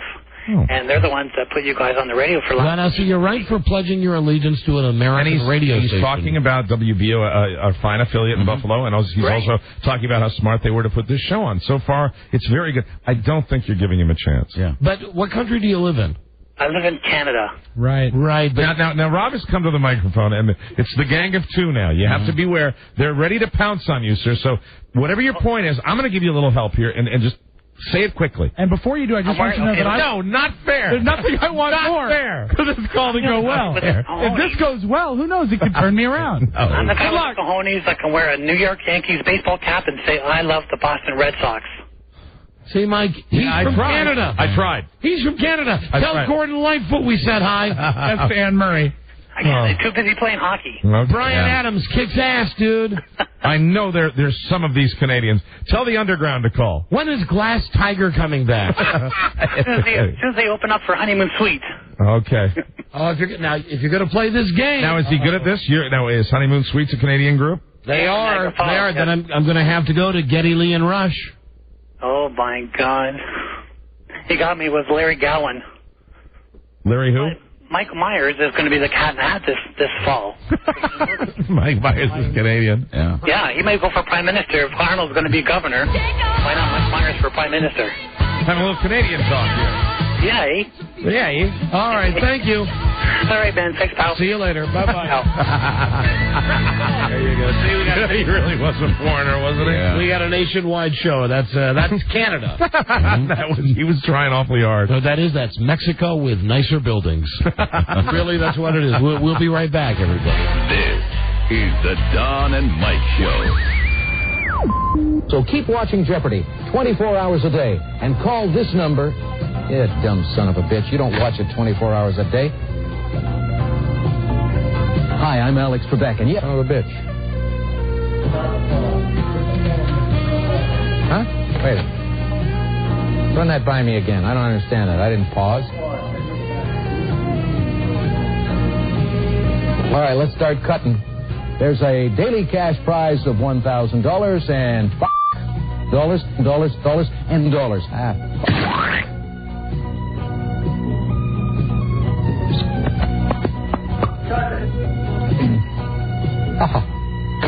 Son of a bitch.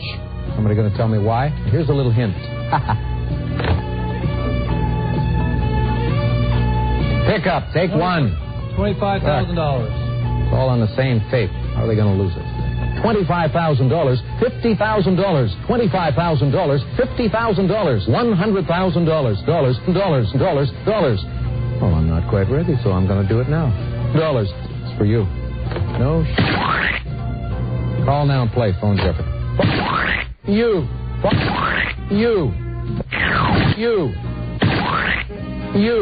And them too. The Don and Mike Show.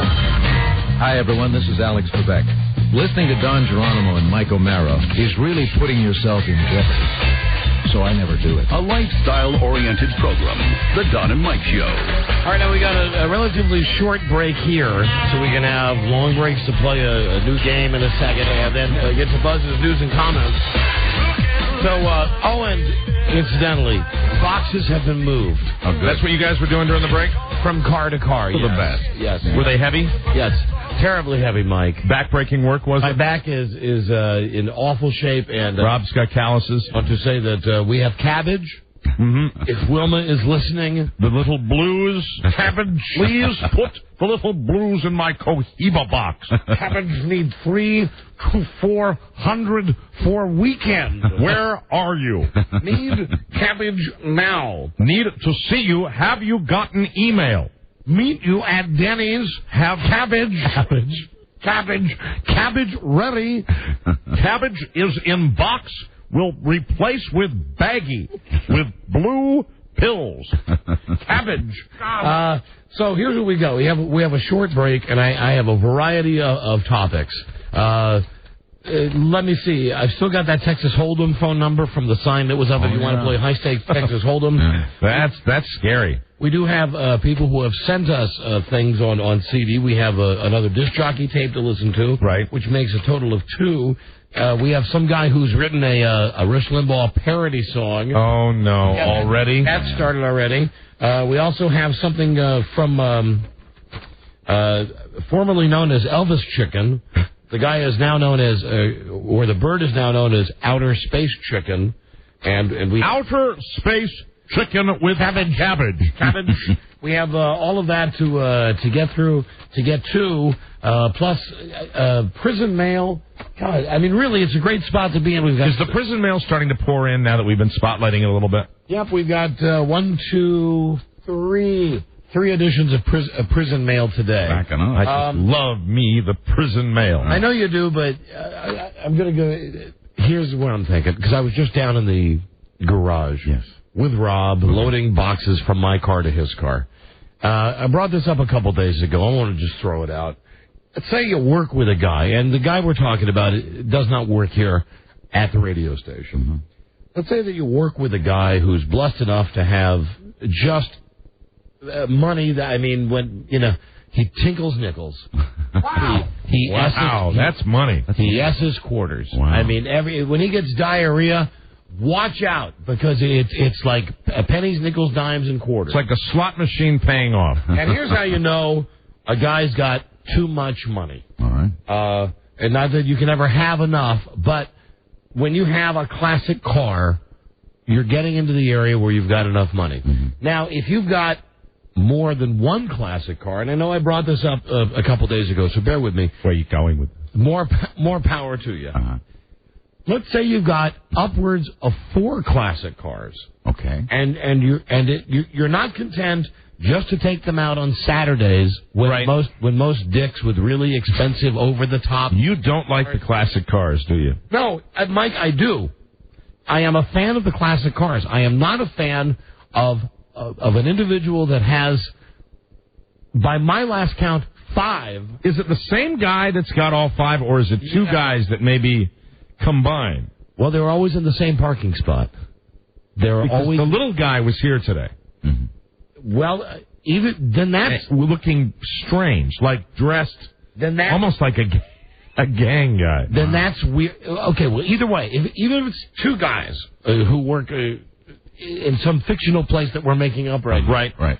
Between the 2 of them, then, if you really want to get specific, there's like 8 cars that when you see them, you go, wow, you do a double take. And there are motorcycles and jets, private planes, boats. Here's the thing. Let's say that you come into your workplace, or or anywhere. You're at a mall. Well, no, this would have to be with someone you know, though. And you know that they've got one just kick-ass car that would make every head on the road turn. And not even something brand new that's out. I mean, like, I like that new Nissan that's out now. The one that kind of looks like the 280Z. The C Roadster. Yeah, it's nice. Oh, hold on. Let me answer this question because it's relevant. John. Sean. Hello, Sean. Hey, yeah, didn't you used to have a classic Mustang sitting in your garage? Yeah, and I'll describe my classic Mustang. It's a 1966 Mustang, which is about 50% rusted through at this point. And I keep saying to my wife, you still have it? I don't want to get out of it. I got it in one of those used storage places. Oh, okay. But, yeah, it's the dream someday. I think most guys have that dream. You get a fancy car from when you were a kid. You want to work on it yourself? Me? Please. Do you want to have it restored? Yeah, I do. Eventually, I do. But my point is I've got one, and it's a piece of S. It's the basic body of a 66 Mustang. And my wife then I can't bust your balls about it. My wife wants me to get rid of it. But I'll tell you this, even if I had that car cherry, I probably would drive it into work maybe once or twice a month, if the weather permitted. You're saying your issue here is using the classic cars as a primary mode of transportation. Well, let me just mention specifically this individual who was brought into work this week alone. What appears to be when I say cherry, I mean top of the line, cherry, restored, a 1956 Corvette. That is beautiful. Absolutely gorgeous. Is it the red one or the tan one? That's the red one. The tan one. That's a lot of cabbage. Is the one that's parked downstairs today. That has what? In theory. Yeah, oh yeah, I'm sorry. Yeah, if there was such a theory, place. the one that it might be parked downstairs. That has I think you need to talk this out. It has a vanity tag, and we got into the whole vanity tag thing earlier this week. What does the vanity tag say? Or can you share that? Wow, a 54. So there's, it's like, wow. That's what started the whole thing. Yeah, because this guy, now, I'm used to this guy having a bunch of fancy cars, and it's not that I'm jealous. I'm really not. It's just, you reach a point when you're just kind of flipping everybody off that you work with, and granted, there's a lot of fancy cars in this building that we work in. A lot of people make good living in the radio business and also in the other business that we share the building with. Exactly. There's lots of nice sedans and SUVs, but with a car like a 54 Corvette, which has been restored, and I'm taking a look at that baby. I mean, it's a sweet car. Right. There's no doubt it's a sweet car. Yeah. Okay, you get away with bringing that to work maybe twice a month. Because then guys walk by and go, whew, that's one cool effing car. Right. Wow, that's a cool car.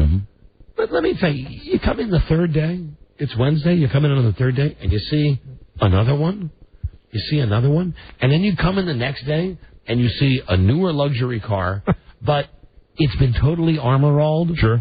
Where it looks like it just came off the showroom floor, and then you come in the next day, and there's another classic car, and this time it's a muscle car.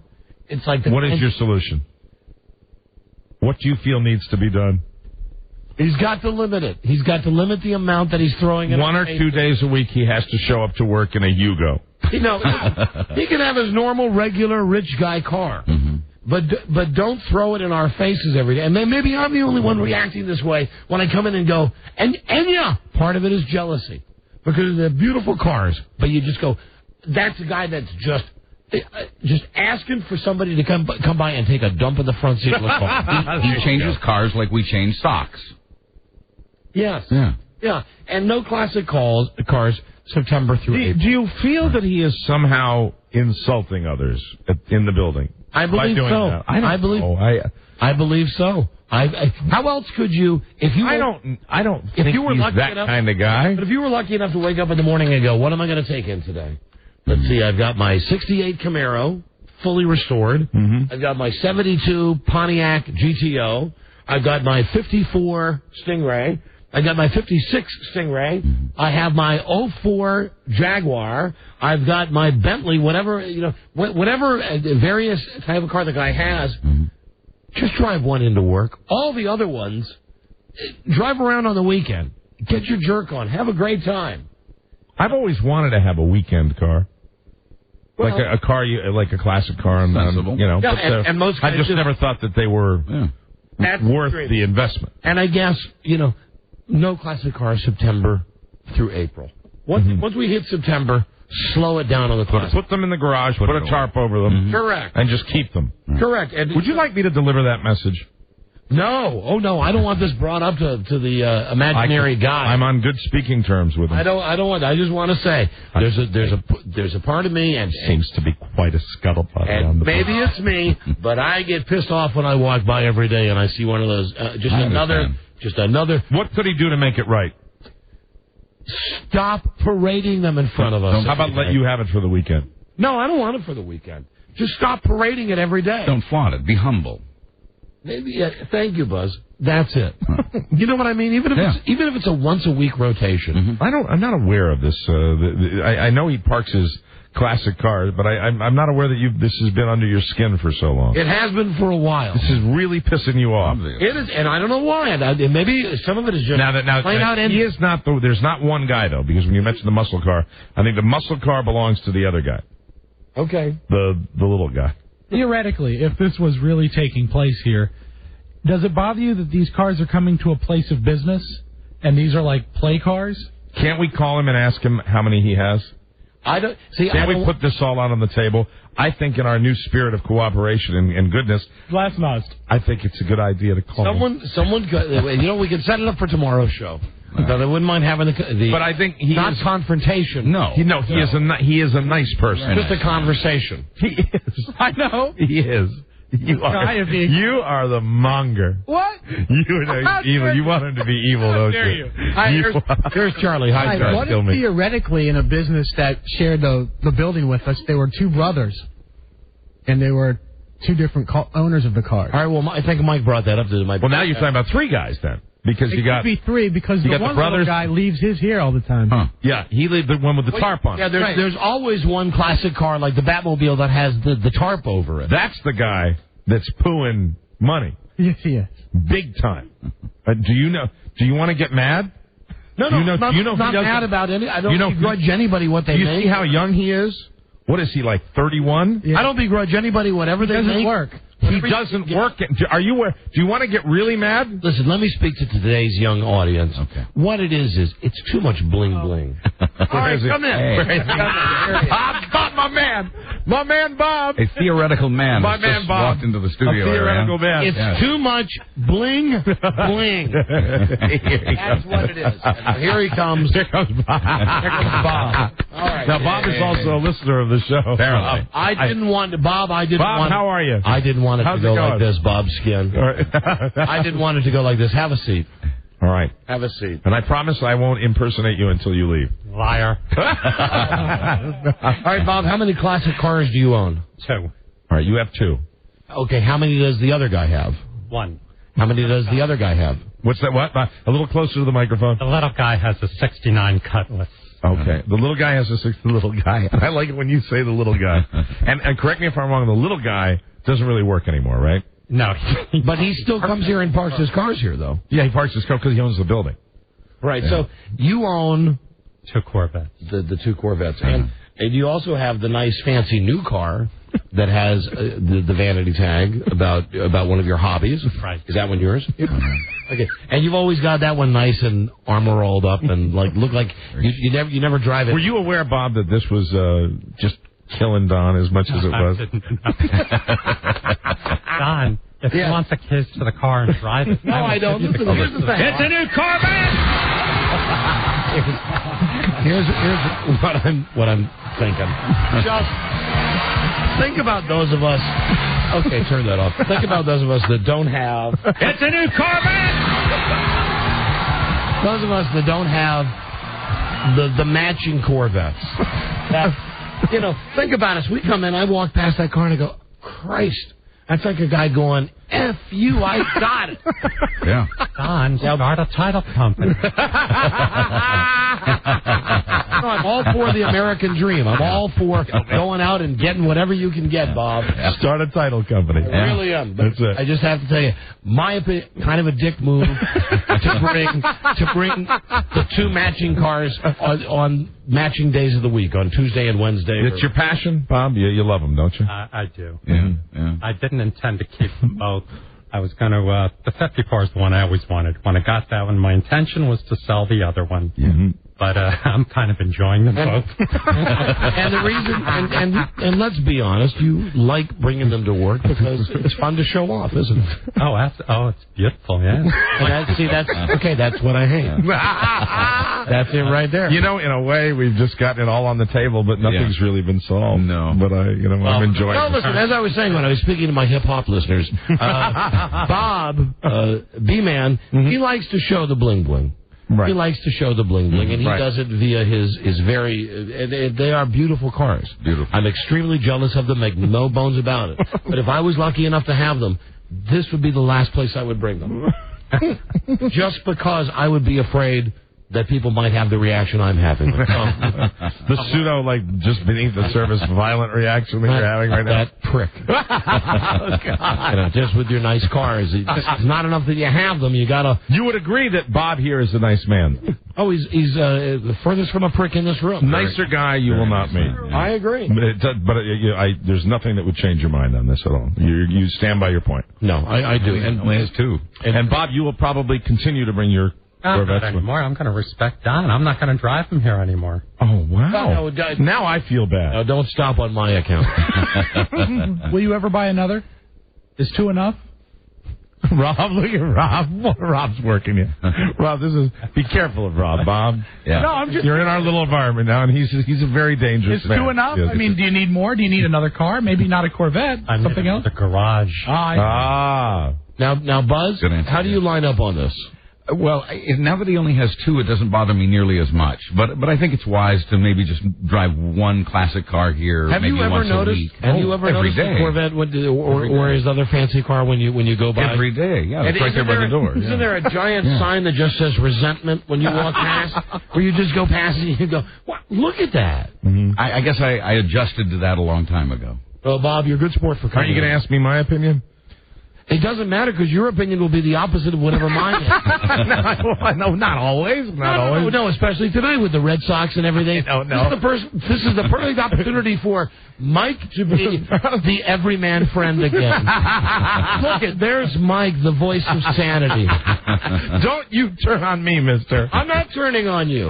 Bob is a friend of mine. He's a good guy, and I don't. Well, I guess no friend of mine, Mike. And I just would like to make this announcement. This weekend, I will be going out to buy a classic Corvette. Or maybe a T-Bird. Little red Corvette. There you go. Oh, man. I'm just busting your balls, Bob. I mean, it must be nice. Listen, you know me. I'd do it if I could. If I had it, I'd do it. You bet I would. Yeah. And he really means that because, I mean, he could do it, but he can't do it. It's a new Corvette! I mean, isn't that right? I mean, you could do it if you but you can't do it. Here's what would happen. It's a new Corvette! Bye, Freda. Where was that apartment building? I know it's a crappy apartment, but... It's a new Corvette! Yeah, not going to happen for me. Not going to happen. Well, congratulations. Maybe you can start buying airplanes. Do you have any airplanes? No airplanes. Helicopters? Not yet. Not yet. All right, it's very nice having you come on. Thank you, Bob. Thank you very much. Any final words for all of our listeners? Yeah, go Red Sox. Hey, all right, Bob. Thank you. Thank you very much. There you go. Bye, Bob. Right. Let's go Soxs. Theoretical Bob. Let's go Soxs. Oh, that's great. There you go. And if he's a tough guy to get mad at. If the Sox win tonight, have those cars detailed and bring them in tomorrow. There you go. Bring in the red ones. Bye-bye. He knows I do you. Yes, I know. I'm not really mad at him. No, you can't get mad at him. I mean, he's impossible to get mad at. I like busting his balls. Yeah. But there is that part of me, really, that when I walk past him, she's, ooh. Do you think maybe he's going up in the elevator now and going to say, what an unbelievable bastard. Oh, I'm sure he is. But I'll tell you this, and I'm not afraid to tell you how... You're going to say you're not afraid to fight him. No. I'm not afraid to tell you how shallow I am that if I am walking through a parking lot and I see a really fancy car, that I get upset. And I mean, I don't mean like fancy, like if it's a nice Lexus or something, but I mean, if I see like, I don't know, my dream car would be like a 68 Camaro. Right. If I see one all cherry and all just shiny and everything, I just go by and I just, prick. Doesn't everybody really do that? A Ferrari, a Lamborghini, I see that. And I know I've said that to Freda, and she'd go, why would you say that? You love that car. And I go, well, because if you have a car as great as a 68 Camaro, you don't bring it to the mall. You don't bring it. You're just shoving it in people's faces. What you do is you go out and you keep it and you look at it yourself and you never let anyone see it. Yeah, you keep it somewhere where you go out and drive it, and then you can give everybody the finger while you're driving and say, look at me and my great car. Mm-hmm. That's what you do. Man, he's got 2 of them. He's got 2 of them. Well, he's got 2 plus his regular car. Yeah. It's a new Corvette! Anyway. That was fun. Yeah. I hope that translated, because that was fun. Hello, Jeremy. Yes. Hi, guys. How you doing? We're doing great, thank you. I just wanted to say, Don, I agree with you totally. My dad has a couple classic cars, and I have one myself, and I would never take them anywhere near my place of work or the mall. Oh, well, thank you, my friend. I just wanted to say, Mike, get ready to start saying there's always next year. F you. Okay. I can pick anyway, because you know what? The whole point of this call was I have a classic car. But he has classic cars. Right. Exactly. Correct. He's as bad as Bob. He's probably a Yankee fan, too. Worse than Bob. Hello, Don and Mike show. Hello? Hello? Yeah, you're on the air. Hello. Yeah, I drive a 66 Mustang every day. That's my car. It's cherried out. I drive it to work. I drive it to the mall. I drive my kids to school in it. And I have a safe car. I'll give you What's that? Rob. I'll give you that. If it's only one, and it's like you love the car. It's a death trap, sir. Good for you. It's your only car? Bye-bye. Is that your only car? Yeah, it's my only car. There you go. I built it and I work on it myself. There's nothing like driving a nice hot rod every single day. We seem to have really tapped into something with these classic cars. I believe so. Hello, Don and Mike show. Great lap. Hey, Don, I'm a similar dreamer like you, where, you love the car, and I get a similar reaction. Usually when I see it, the first word out of my mouth. Lap belts cut you in 2. Wait, what? I'm sorry. What were you saying? I said the first word out of my mouth when I see something really nice is bastard. Yeah, I mean, who doesn't think that? Yeah. Who doesn't think that? Imagine my torment. I have to walk past that. When you have a nice car, if you have a very nice car, and that doesn't mean classic car, nice car, whatever, you have to be extremely careful.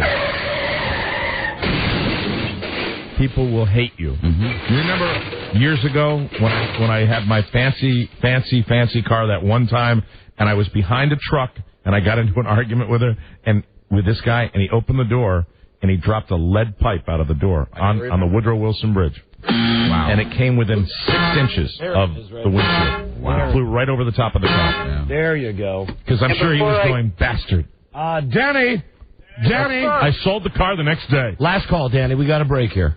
Hey, Don, I was wondering, this is me again. I talked to you a couple weeks ago. I was wondering if you are ever going to go a show without whining and moaning. Oh, no, not one of these days. No. It can't happen. Not today. This is not whining and this is not moaning, and I'm not going to waste the time giving you... You called before. That's the same guy that does This is not whining. Like all the cars he has. You're the whiner. Professional caller, see? See, just going on and on. You're the whiner. You're the moaner.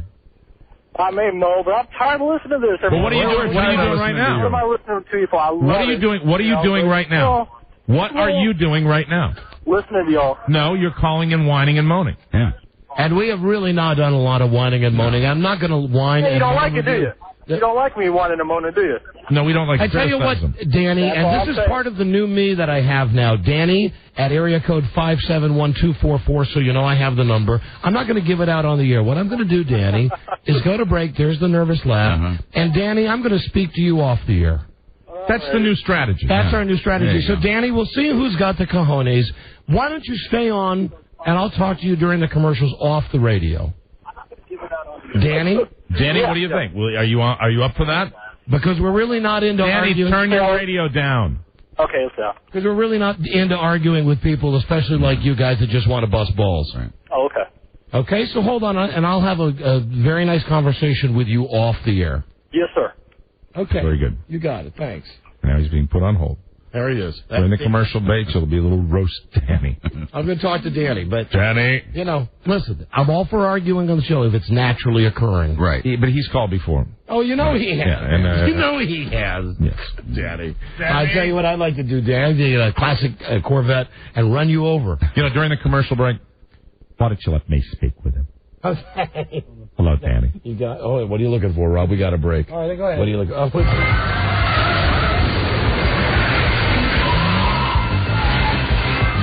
New Oldsmobiles are in early this year. What was that? What was that? What was Jay's scene from the Blues Brothers? Yeah, exactly. I was just talking about running over some guy. We got a new tape in here that just says Oldsmobile. Play it again. Oh, you want it again? Hold on. What's this one? No, what was new car music? That's from The Price is Right. Yeah, go to new car music. All right, hold on. Let's hear that one. New car music. New car music. A brand new car. Or a brand old car. From Don Micah, it's the Twadio. The Twadio comes equipped with its very own leather flapping seat. Oh, the guy hung up. Shocker. He hung up. Well, I got his number. I'll call him back to Very good. because there's no need to stop you people with that.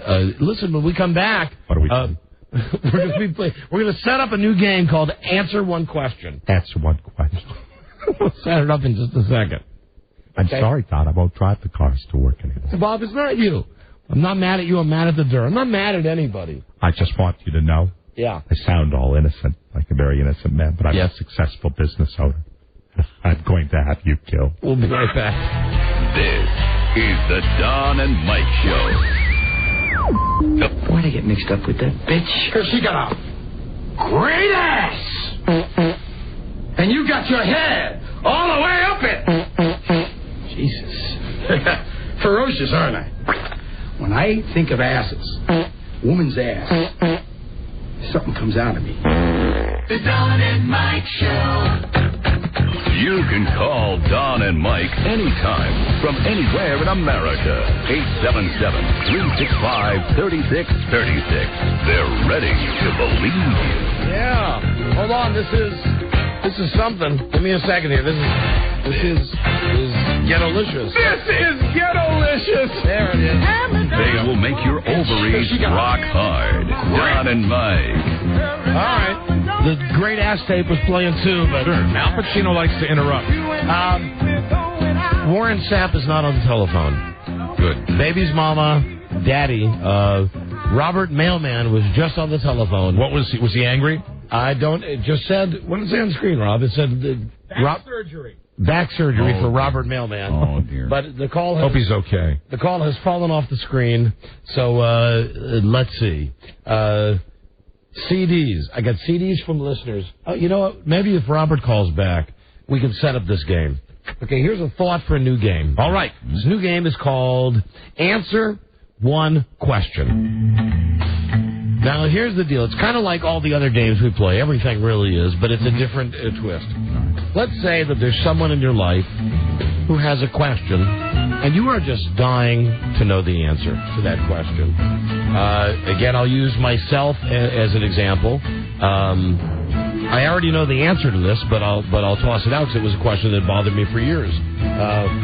My brother Jimmy, for a while, when we were younger, I thought had boned a girl that I was dating. He was younger than me, right? Still is. And I had always wondered. It's always been killing you. Yeah, I mean, when I was a kid, my friends would say to me, "Hey, that girl, I still remember her name, Christy. You know, she slept with your brother. Your brother's right. the idiot." Right, exactly. And I remember going home and saying, "Hey, idiot, did you sleep with Christy?" And I don't know how old I was. I was not old enough to drive at this point. Not even really knowing what I'm doing down there. Mm-hmm. And he said, "I don't want to talk about it." And right away, when you get that response from my brother, I knew, all right, he had banged this girl. Mm-hmm. So I went ahead and dated her, and I think maybe took her to a junior, whatever it was, mixer, whatever the dance was. And not that I was looking, I think it was like in 9th grade, 10th grade. Right. Not that I'm looking to get full out laid, but I'm thinking, because I've heard this. Sure. It's going to be my turn. Yeah. We go into the field. We have the Boone's Farm wine. Ah, yes, Boone's Farm apple wine. And nothing happens. Nothing happens. So, I don't know. This is 20 years later. One holiday, I just said to my brother, hey, do you remember that girl back, Christy? And he stopped and said, yeah. I said, did you, have sex with her when you were 14 or 15? He said, oh, yeah. Oh, no. He said, oh, yeah. I said, well, you know that I was interested in her. Right. He said, oh, yeah. Yeah, I knew. So he finally answered the question. Yeah, and it wasn't a question of my brother keeping it from me. It was that after time had passed, it became less important for him to talk about it. And in the big scheme, it's not to keep it from you. It's not important to me, but it was one of those small, lingering questions. It stuck in your craw. Like I say, he wasn't hiding anything from me. This is not like I've got a secret or the big lie. You were just curious. Something I never had the balls to ask him. And finally, one Christmas, I just said, "That girl, did you?" And he said, "Oh yeah." I said, oh, Jesus, I liked her too. I said, yeah, I knew. Right. I knew. So it was something that I wanted answered. Now, perhaps, we'll ask you, Mike, do you have anybody in your Pat or Buzz that you would like to ask a question of? I mean, I've always wondered about. I got the best one in the world that I can't use. Yeah. All of mine are ones I wouldn't use. My mother would never come on the radio. Right. My adopted mother. Right. But I'd love to say, answer me one question. Mm-hmm. How come you never told me all the crap about being adopted? Right. It's pretty heavy duty. Give me. Right. But if I had one question to be answered, that would be it. But that's me. Right. You guys, is there anything? And I know people listening. There must be one question that you want to ask them. And I would have one question. I actually would have one question that I would want to ask my mom. She's 83 and it's been years, and I've got one question I'd like to ask her. What's that? Well, how come she never told me I was gay? Mike? Yes, Don? I don't think that's exactly where we're going with this. Oh, I'm sorry. And I think it's not your mom's job. It was your dad's job to tell you. Well, he's not around anymore, and I never got a chance to ask him. But you were gay before he passed away. This is true. Absolutely. You were full out gay. Full out of the closet gay. Okay. So I'm going to throw this out there, and maybe nobody will call on this. What is the title of the game again? Answer one question. Answer one question. So let's say you call up and you say, all right, I got my friend, my mother, my brother, whatever. There's one thing that's been driving me crazy. Well, we then call this person up, and we'll judge. I actually have another real one. What's that? I'd like to have Candace Bushnell answer one question. What's that? Why did she never sleep with me at the senior ball? This, my friends, and we can't get a hold of Candace Bushnell from Sex and the City. Right. Perfect example. And actually, I could frame it even a little more detailed. Was it that she wasn't attracted to me, or that she wasn't attracted to me? Okay. See, now we're getting to some issues. Now we're getting down to the chewy center of this. Right.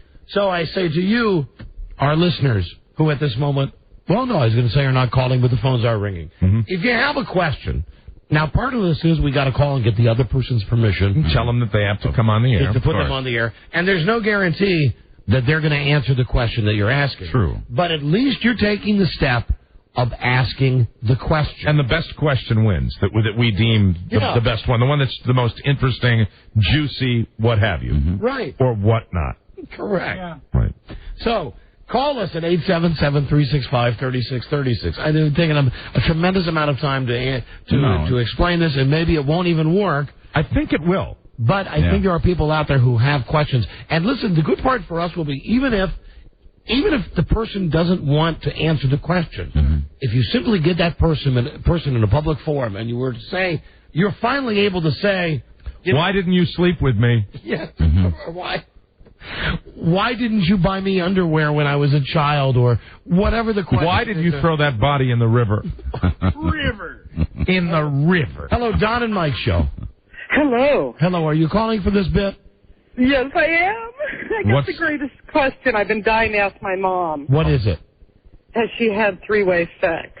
Oh, would you get out of here? Oh, dear. I swear. No, stop. Would you stop it? Hello, Don and Mike show. Mike. Hey. Hey. Hey, Don, what's cracking? You got a question? Yeah, I was going to see if... Just my hand on listeners' faces, sir. That's all that's cracking. Oh, that's too much. Come on. Well, hey, Don and Mike and Buzz. Yes. Hey, I was going to see if I could play the game and have you guys call my wife. Jimmy Crack Corn and I don't care. What is the one question you want her to answer? I've been with her for 20 years, and she swears up and down she never had sex with anybody but me. Yeah. But then you probably you have the answer. That's the Well, not necessarily. You're not bright enough to play the game. See, here's the thing. It has to be something you've never broached with her. You obviously have brought this up to your wife. When you swear up and down, too, what do? Put the right hand up over your foot and then work it up to your forehead? Mm-hmm. I'd like swear up and down. I make a motion that we disqualify anyone who uses the phrase swear up and down. Right. Swear up and down is right next to what not? Skip, hello. And what for? Hey, hello, guys. Hi, Skip. What is the question you would ask somebody? Hey, I would like to ask my Uncle Wayne, and this has been from an incident about 15 years ago, as to whether he really was boning my mom when I walked in. Because it was one of those, I'm just a little kid. I walk in the room and you see this mad scramble around, and I'm probably old enough for you to tell me now. Okay, that's a good one. That's what what we're looking for. Hold on, Skip. Thank you. Question. Hold on, and Skip, you are from Salt Lake, right? That's correct, right. yes. A call, is that what they call our station out there? Is it what, KALL? Yeah, AM 700. Pretty good station. Gotcha. Hold on a second. Very good. Thank you. You'll be a finalist. Hold on. Here. I like that one. That's the first real good one. Yeah. Karen. Yes. Hi. Who do you want to ask a question of? Karen? Oh, she took it out. Karen got scared. That's a good sign. Mm-hmm. So listen, this is the premise. And if we make the call, even if the person doesn't answer, like let's say it's Skip. Right. And he calls his uncle and says, were you boning my mom or whatever? Mm-hmm. Who was he boning? Allegedly the mom? Yeah, the uncle, he thinks the uncle was boning the mom. So would that be? That would mean his father's brother. I hope it does. Hey, Skip, are you talking about your father's brother or was this? It would have been my father's brother. Yeah. Okay. Okay. So I was going to say, otherwise it's like insensual, right? It's right. Incestuous. Yeah, that's cool. Can I ask? Can I do one? Can I do one right now, just for the purposes of example? Sure. Hey, Rob. Yeah. When we were on the road and we were at that restaurant, right? When we did that thing, right? And our hands touched. Did you mean it like I meant it? I think you know I did. There you go. That's a good example. Skip, hold on. And what we're going to say about Skip is, see, he would win the $100, and that's the prize. Even if his uncle says, I don't want to discuss it, because he's brought it up with his The best question. And who knows, if we get lucky, the air is cleared, or he'll say absolutely not. And of course, either way, it's fine. You know, our crap detectors are going to be out on this. Of course. If you think you're going to set us up on another one of these phone-out games. Exactly. We're ready for you. Hello, Melissa. Yes. Hi, Melissa. How's it going? Hi, you're on the air. Who would you like to ask a question of? Actually, I'd like to call either my mom or my dad. Yeah? And I want to ask them, we've kind of had this ongoing thing where they've told me many times that they've never smoked pot back in college or basically at any time. And we're convinced that we have. We even tried to play tricks on my mom to get her to admit it to us. But see, that's a good one. That's a pretty good one, too. That's very good. Did you ever smoke pot, Mom? Okay, hold on a second. I like that. Hold on. Not bad. Roger. Yeah. Roger, who do you want to ask a question of? Well, I wanted to see if you guys could call my wife and ask her. I got in trouble while I was in the military, and I went away to the clink for about 4 months, and I wanted to see why she stuck around and waited for me. You know, that's kind of interesting.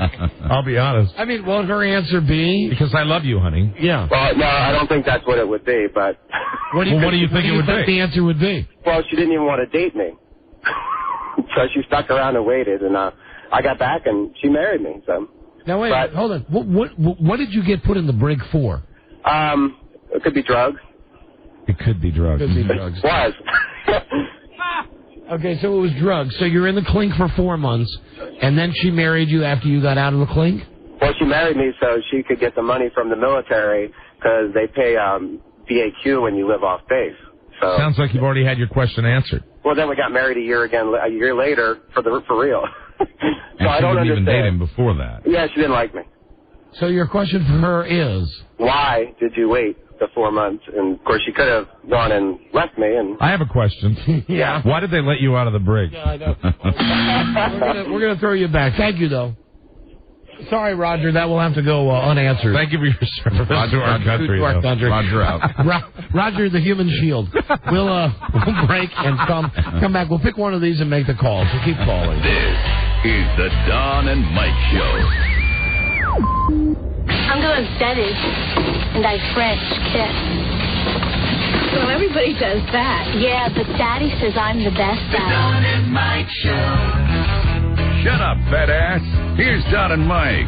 Hey, now listen, now that we've not had just a time capsule show today. Right. Ladies and gentlemen, Burton Cummings, guess who, Wolfman Jack? You're going to take him to the day you die. I guarantee you we're the only radio station in America playing this in any capacity right now. Great, I think one of the greatest names for a band ever. Yeah. Let me see, on tomorrow's program, WWE Wrestling. We're not really sure which one, but does it matter? No. They're all great guys and gals. The Jeopardy tomorrow, I've already told you, James Gardner, because he's going to be on 8 Simple Rules. Always nice for him to stop by. And tomorrow, the beautiful, sexy. Ooh, I can't tell you. We have our picture up on our website. Yeah. First Lady of Sports. WJFK.com. You click on the Don and Mike page, and I would be lying if I didn't say that, I look at her and it does something to me. Mm-hmm. It moves. You see her spreading Maxim? Oh, she's beautiful. She's beautiful. Her name is Nancy. Yeah. And anyway, Jim Nance on the show tomorrow. I like her confidence as well. And next week, if I'm not mistaken, I don't have a note about this, but I think next week every day we're giving away laser eye surgery. Wow. And not the kind like where you go to Mexico and they use the same kind of laser that you'd see in in a nuclear power plant. Yeah, Rob, we're trying. That's the one that just can blow your eye clean out. We're giving it away with Dr. Witten, the guy who did my eyes, and hey, who am I? I'm a nobody schmuck. Right. He also did Tiger Woods' eyes. He's kind of the pioneer, isn't he? I mean, he got that whole thing going. He's the best. He's the Elvis Presley of laser surgery. Absolutely. No, I don't mean it like that. No. He's the founding pioneer. And we'll give those away on the show next week. Now, let's see if we can get just one question answered. Very good. Today. Here are some new callers, and then we'll pick one and play this game. Don. Hey. Hi, Don. Who is it you'd like to call? We're playing a new game called Answer One Question. Who is it, and what is the one question? Well, I'd like to call my brother and find out if his hemorrhoids bleed like mine do. Well, I think they all do, don't they? to an extent, don't they all? I would hate to be fingered as the hemorrhoid expert in this room. Do they bleed? If they can. I've heard that they can. Yeah, okay. I can't say with any great experience that they do. Is this caller being facetious? I think so. Do you know what that word means, sir? Hello? You know what caller means? Can you hear me, sir? He hung up. See, for those of us who have woken up with the tragedy of blood in our underpants, we take that a little more serious. No, that was just a good party. Not a laughing matter. It was cranberry juice. Kyle. Yes, sir. Kyle, answer one question. Who will it be? It's for my father, actually. When I was a little younger, it was Christmas time. My grandfather drove us back from Kansas City. And after that Christmas, I did not hear from my father for 2 years. And I would love to know what happened to him and where he was. That's a good question. That's maybe that's not plain funny. interesting. That's good, though. Yeah, very good. Hold on a second. That's been on my mind forever. All right, hold on a second. Here is, Sam. Hey, Sam. Yeah. Hi, Sam. Who is it you'd like to call? One question.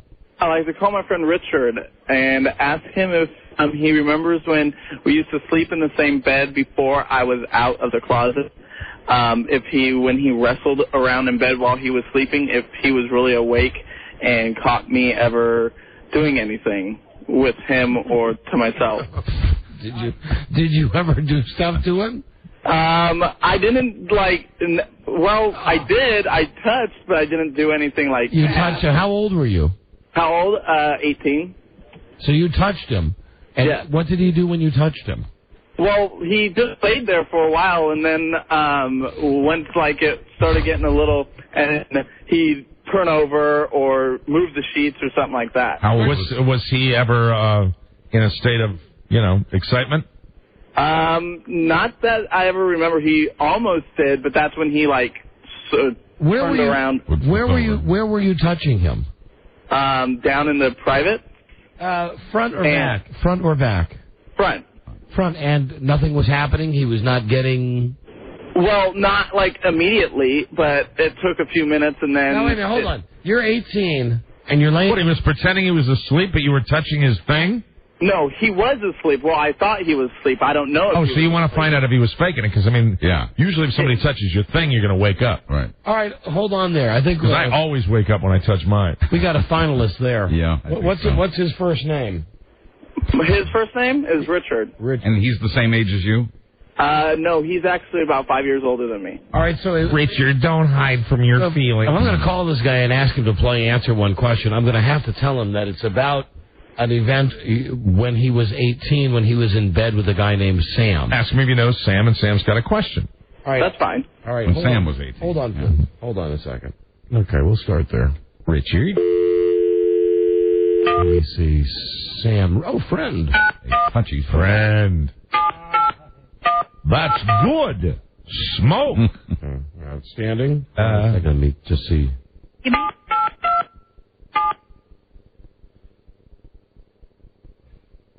Please wait.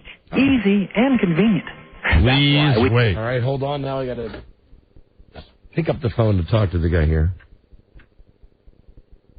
I am on. Yeah, hi, Richard. Richard, hi. This is Don from the Don and Mike radio show. How you doing? You're not on the air. We have a guy, I guess from the Sacramento area, whose first name is Sam. Do you know a guy named Sam? Okay. He's like your adopted son. Very good. Were you ever in a bed with him? Well, I thought he asked the question. Doesn't the guy come on and ask the question? Oh, listen, he has a question he wants to ask you. Yeah. Would you mind coming on the air with us? Okay. All right. Yeah, sorry about that. What are you doing there? You invented the game, and now you're not playing it right. This is how we do. I invent it, but then I kind of go as we go. Okay, here he is now. Here's the friend. Sam and Richard, are they on the line together, Sam? Get Sam up here. Sam? Richard. Sam? There you go. All right, now, let me just say, Richard, we're playing a game called Answer One Question. It's a game where we give people an opportunity to call us, and we call the person that they want to ask the question of, and it's a question that they want answered. And Sam has a question he's always wanted to ask you. He's never had the balls to ask you. Now he wants to ask you the question. Are you prepared for the question there, Richard? I think maybe. All right. Sam, go ahead, ask Richard your question. Hey, buddy, how you doing? Hey, Sam, what's going on? What do you got me into? Nothing. I just have a question. Remember when we used to go on trips and everything, and me and you always slept together, and your daughter and your wife always slept in one bed? Right. Well, when that was before I came out, as you know, and I was just wondering if you ever, remember me or anything touching you or getting closer to you or anything like that while you were asleep, or if you were asleep. Wow. I believe hopefully not. No. I believe he's asking. I mean, we've slept in the same bed, not to be gay or anything, but yeah, we did, being the two guys in the room and not having him in bed with my daughter. Yes, right. But I guess to frame it a little more specifically, Richard, Sam wants to know when he was apparently touching you sometimes when you were sleeping, and he wants to know if you remember him touching you. No, I do not. Good. He would touch. If he had been, is he saying he did? No, I never. No. Hold on. He said he did. Then you didn't get aroused. Well, you didn't even wake up. Oh, well, that's a good thing that I didn't get aroused. And I don't remember it. I mean, if he got pleasure in touching me when I was sleeping, he'd probably be glad I didn't wake up. Yeah, that's one way of putting it, Richard. Absolutely. I mean, he might be just as much trouble as the Cubs fan was. Okay. Turns out, though, your daughter would have been safe. Yeah.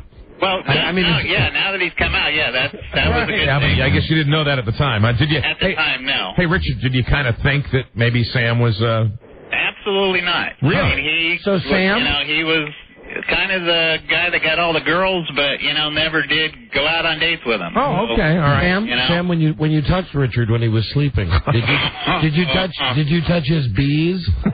Did I touch his D or his B? The whole thing. I touched his whole thing. Damn, what the hell are you doing? I would imagine, whichever way this question was answered, I mean, damn, that's the angry bitch. It's kind of disturbing for you, Richard. Thank you for your honesty, though. Yeah. Let me just say that. I mean, as many times we've gone down to Disneyland, and I think he's gone to Fantasyland. Yeah. Wow. Let me say that Sam has won $100. Yes, he has. And I feel that we should give the other guy something. He should get some sort of prize for just coming on the air with us and going through this ordeal. Counseling, or perhaps the number of a good lawyer. Something manly. Right. You won a Halloween costume. There you go. Courtesy of Masters Costumes. Now, even though they're in D.C., they'll send you whatever you like.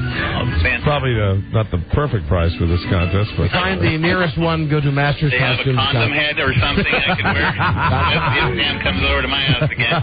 Touche, Richard. Maybe you could go as Roy Horn. There you go. Go as Siegfried. Oh, wow. Anyway, listen, we're going to send you that, and the website is masterscostumes.com. Richard, sorry about that. You're a very good sport, Richard. Yeah. Very good. For now. Yeah, for now. Sam, he's probably driving to your house right now. Yes. Hey, Richard.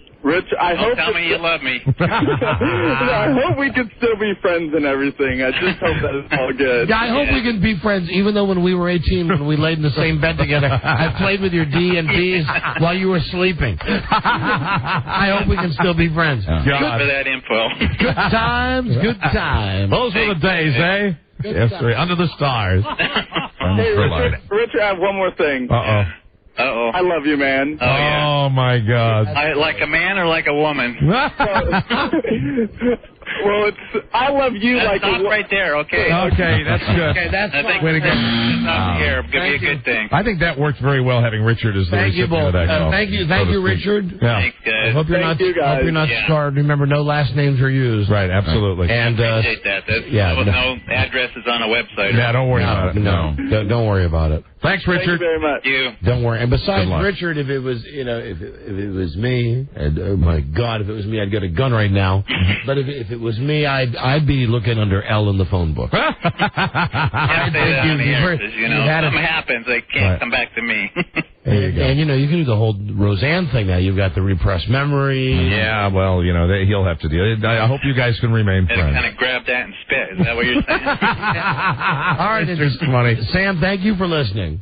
Thank you. Thank you. All right, guys, hold on a second, and that's how you. That is pretty darn strong. That's a game. One question. That's a winner right there. And we didn't even get to the other stuff. Like, was my uncle banging my mom, or did mommy and daddy smoke pot? Another time.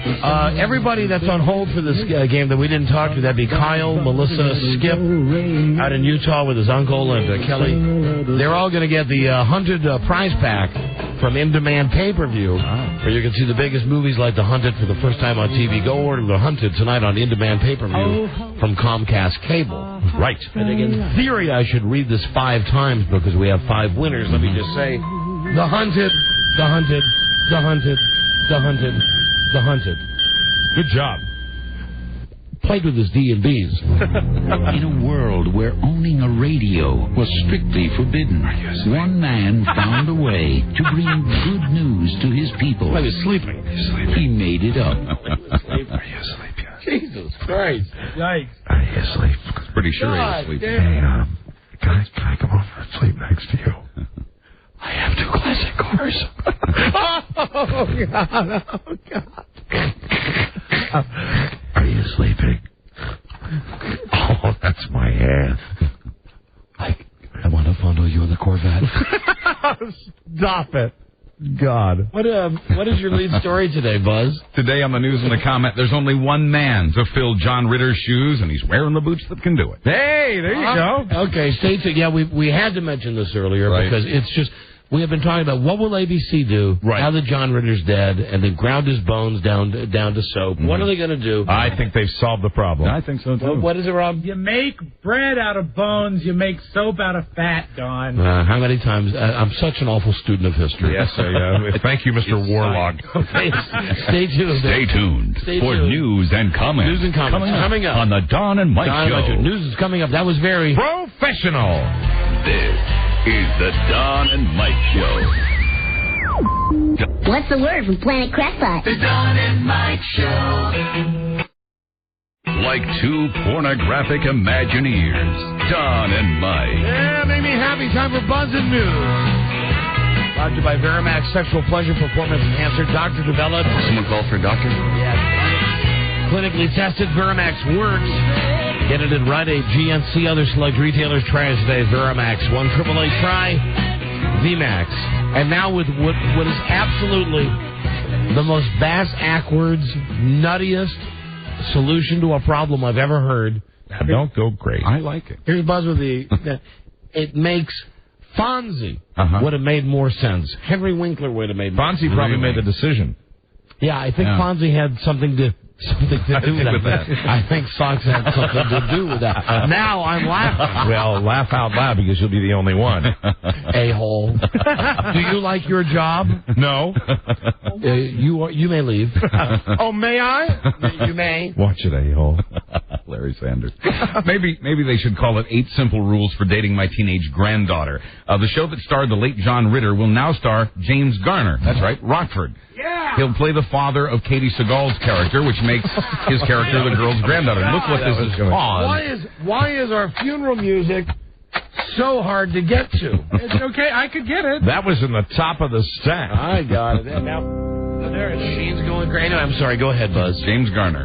He's been signed to do 4 episodes. He'll start filming the first one on Monday. His character will be recently separated, and he's moving in to help the family deal with the loss of its father figure. I want to tell the whole cast it'll be a seamless transition. You know, considering they just lost a male cast member, don't you think they might have thought twice before casting him? You think he might be on the list? Well, the short list. Wow. Maybe he wants the accolades. I don't know. The show's become such a hit thanks to Ritter's death. NBC is moving Whoopi, so she'll no longer have to compete. She'll get the Thursday night spot that was occupied for 3 short weeks by Coupling, the show that was supposed to have replaced Friends. And, of course, tomorrow, in-depth coverage on this John Ritter, James Garner story. Yes. When we play low-budget Jeff R.D., that's tomorrow. Yep, that'll be tomorrow. Another bit that's just kind of fallen in our lap. It's been that kind of month. A gift from heaven. Right, Jim? Absolutely fallen right out of the sky. Just like cats and dogs. Absolutely incredible. And just remember, I'm wearing the boots that are going to replace that non-talent comedian. Did you hear that bit we just did? Absolutely. It was fantastic. You mean the question game? Yeah, where the one guy called the other guy and I said, do you know that I was playing with your D's and B's while you were sleeping? Not my cup of tea. I don't start to rub me the wrong way. You know, I don't care for the homosexual humor. That's what your cup of tea is. That's fine. Just keep it away from me. Keep it on your side of the table, pal.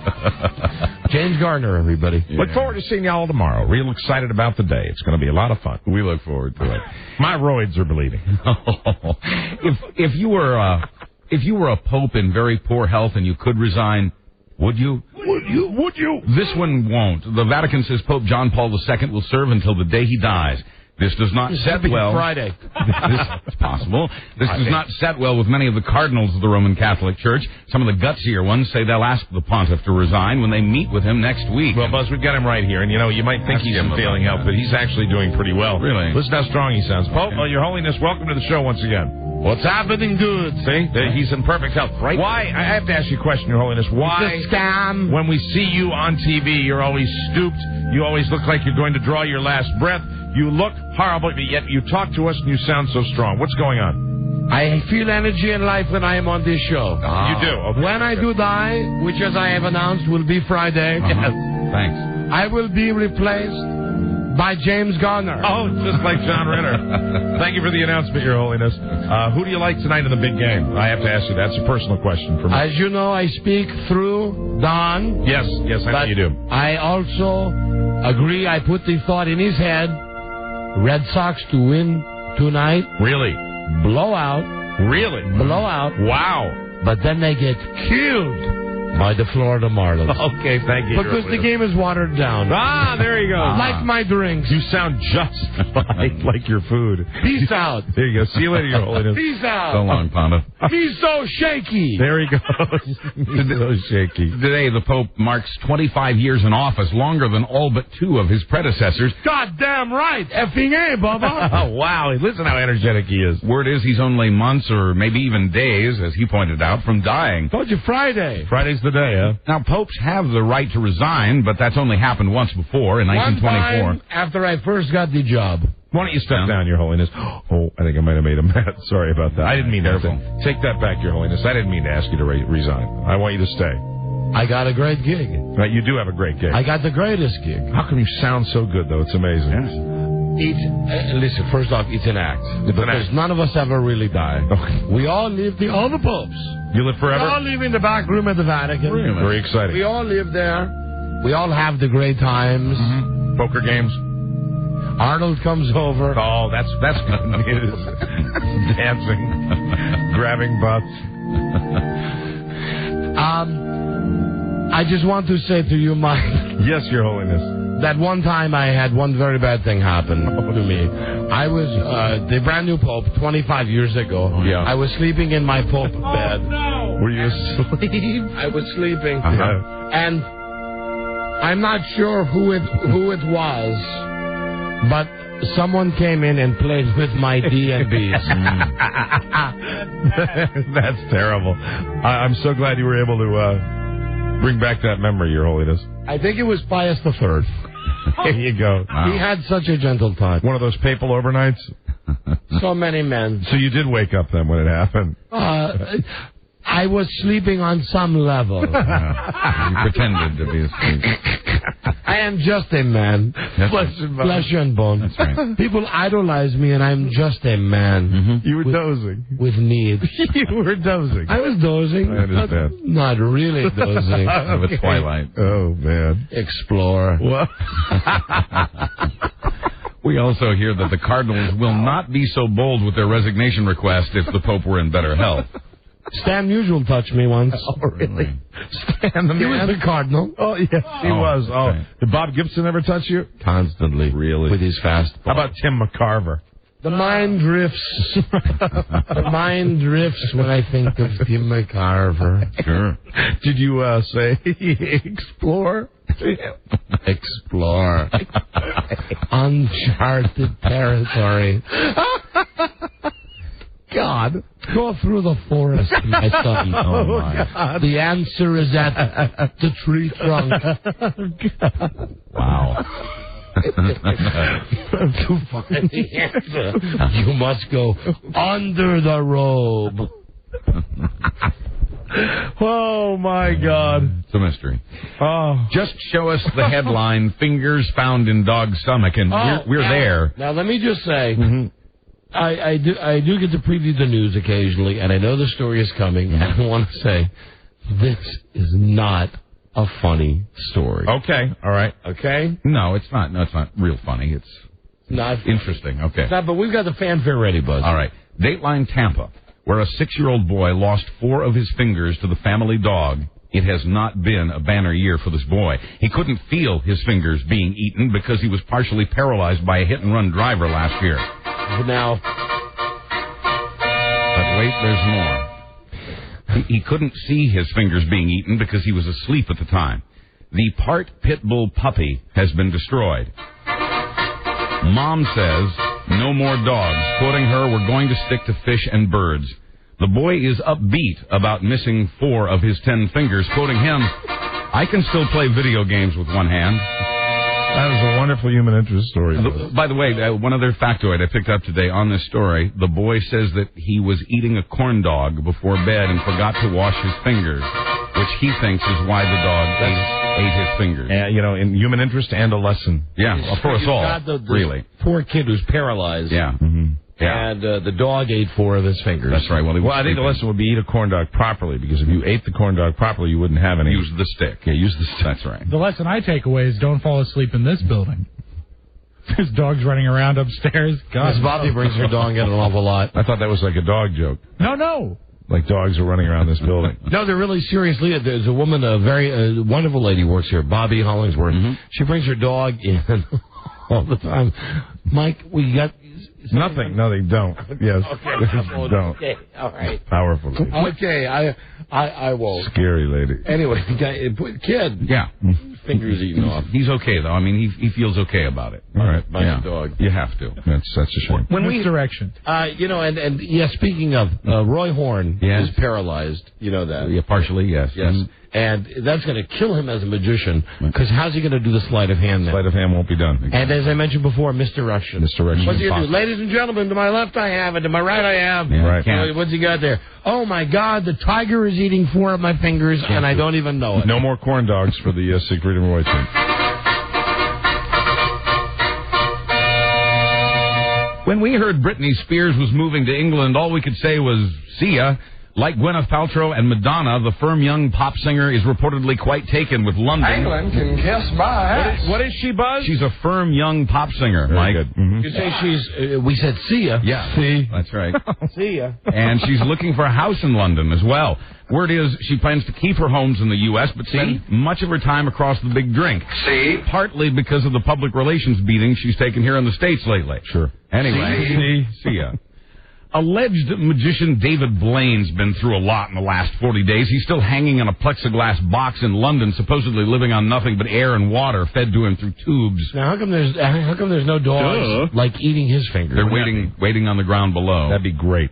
A lot of people hate this guy. They have thrown eggs at him, fish and chips. He's been awakened by a drummer. One guy tried to cut off David's air supply, and people have shouted a litany of ugly things at him. And they tried to cut it off, but he had a CD player with him. So he could hear. He cut off air supply. Air supply. I'm all out of love. Oh, wow. I'm so lost without you. Gotta love the air supply. Oh, you do. Making hits out of nothing at all. 'Cause you're every woman in the world to me. I wish they were on the bill with Aerosmith and Kiss. Someday. Now, to try to make... I bet they were touched. Mm-hmm. Yeah, they were wide awake. Wide awake. But yesterday, David Blaine saw something he surely could not have expected. A man standing along the river not far away, drank some liquid, threw himself into the water, and vanished. Police never did find the body and still cannot identify the jumper. Blaine comes down on Sunday on satellite TV. Those wacky Brits. Hold on there, Buzz. This is a good one. We'll be right back. This is the Don and Mike Show.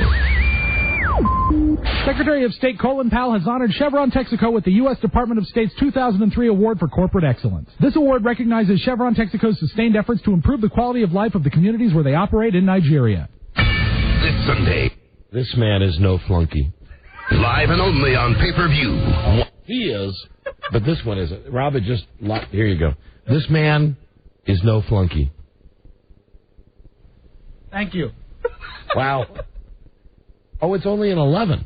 Oh, it's short. Here it is. Secretary of State Colin Powell has honored Chevron Texaco with the U.S. Department of State's 2003 Award for Corporate Excellence. This award recognizes Chevron Texaco's sustained efforts to improve the quality of life of the communities where they operate in Nigeria.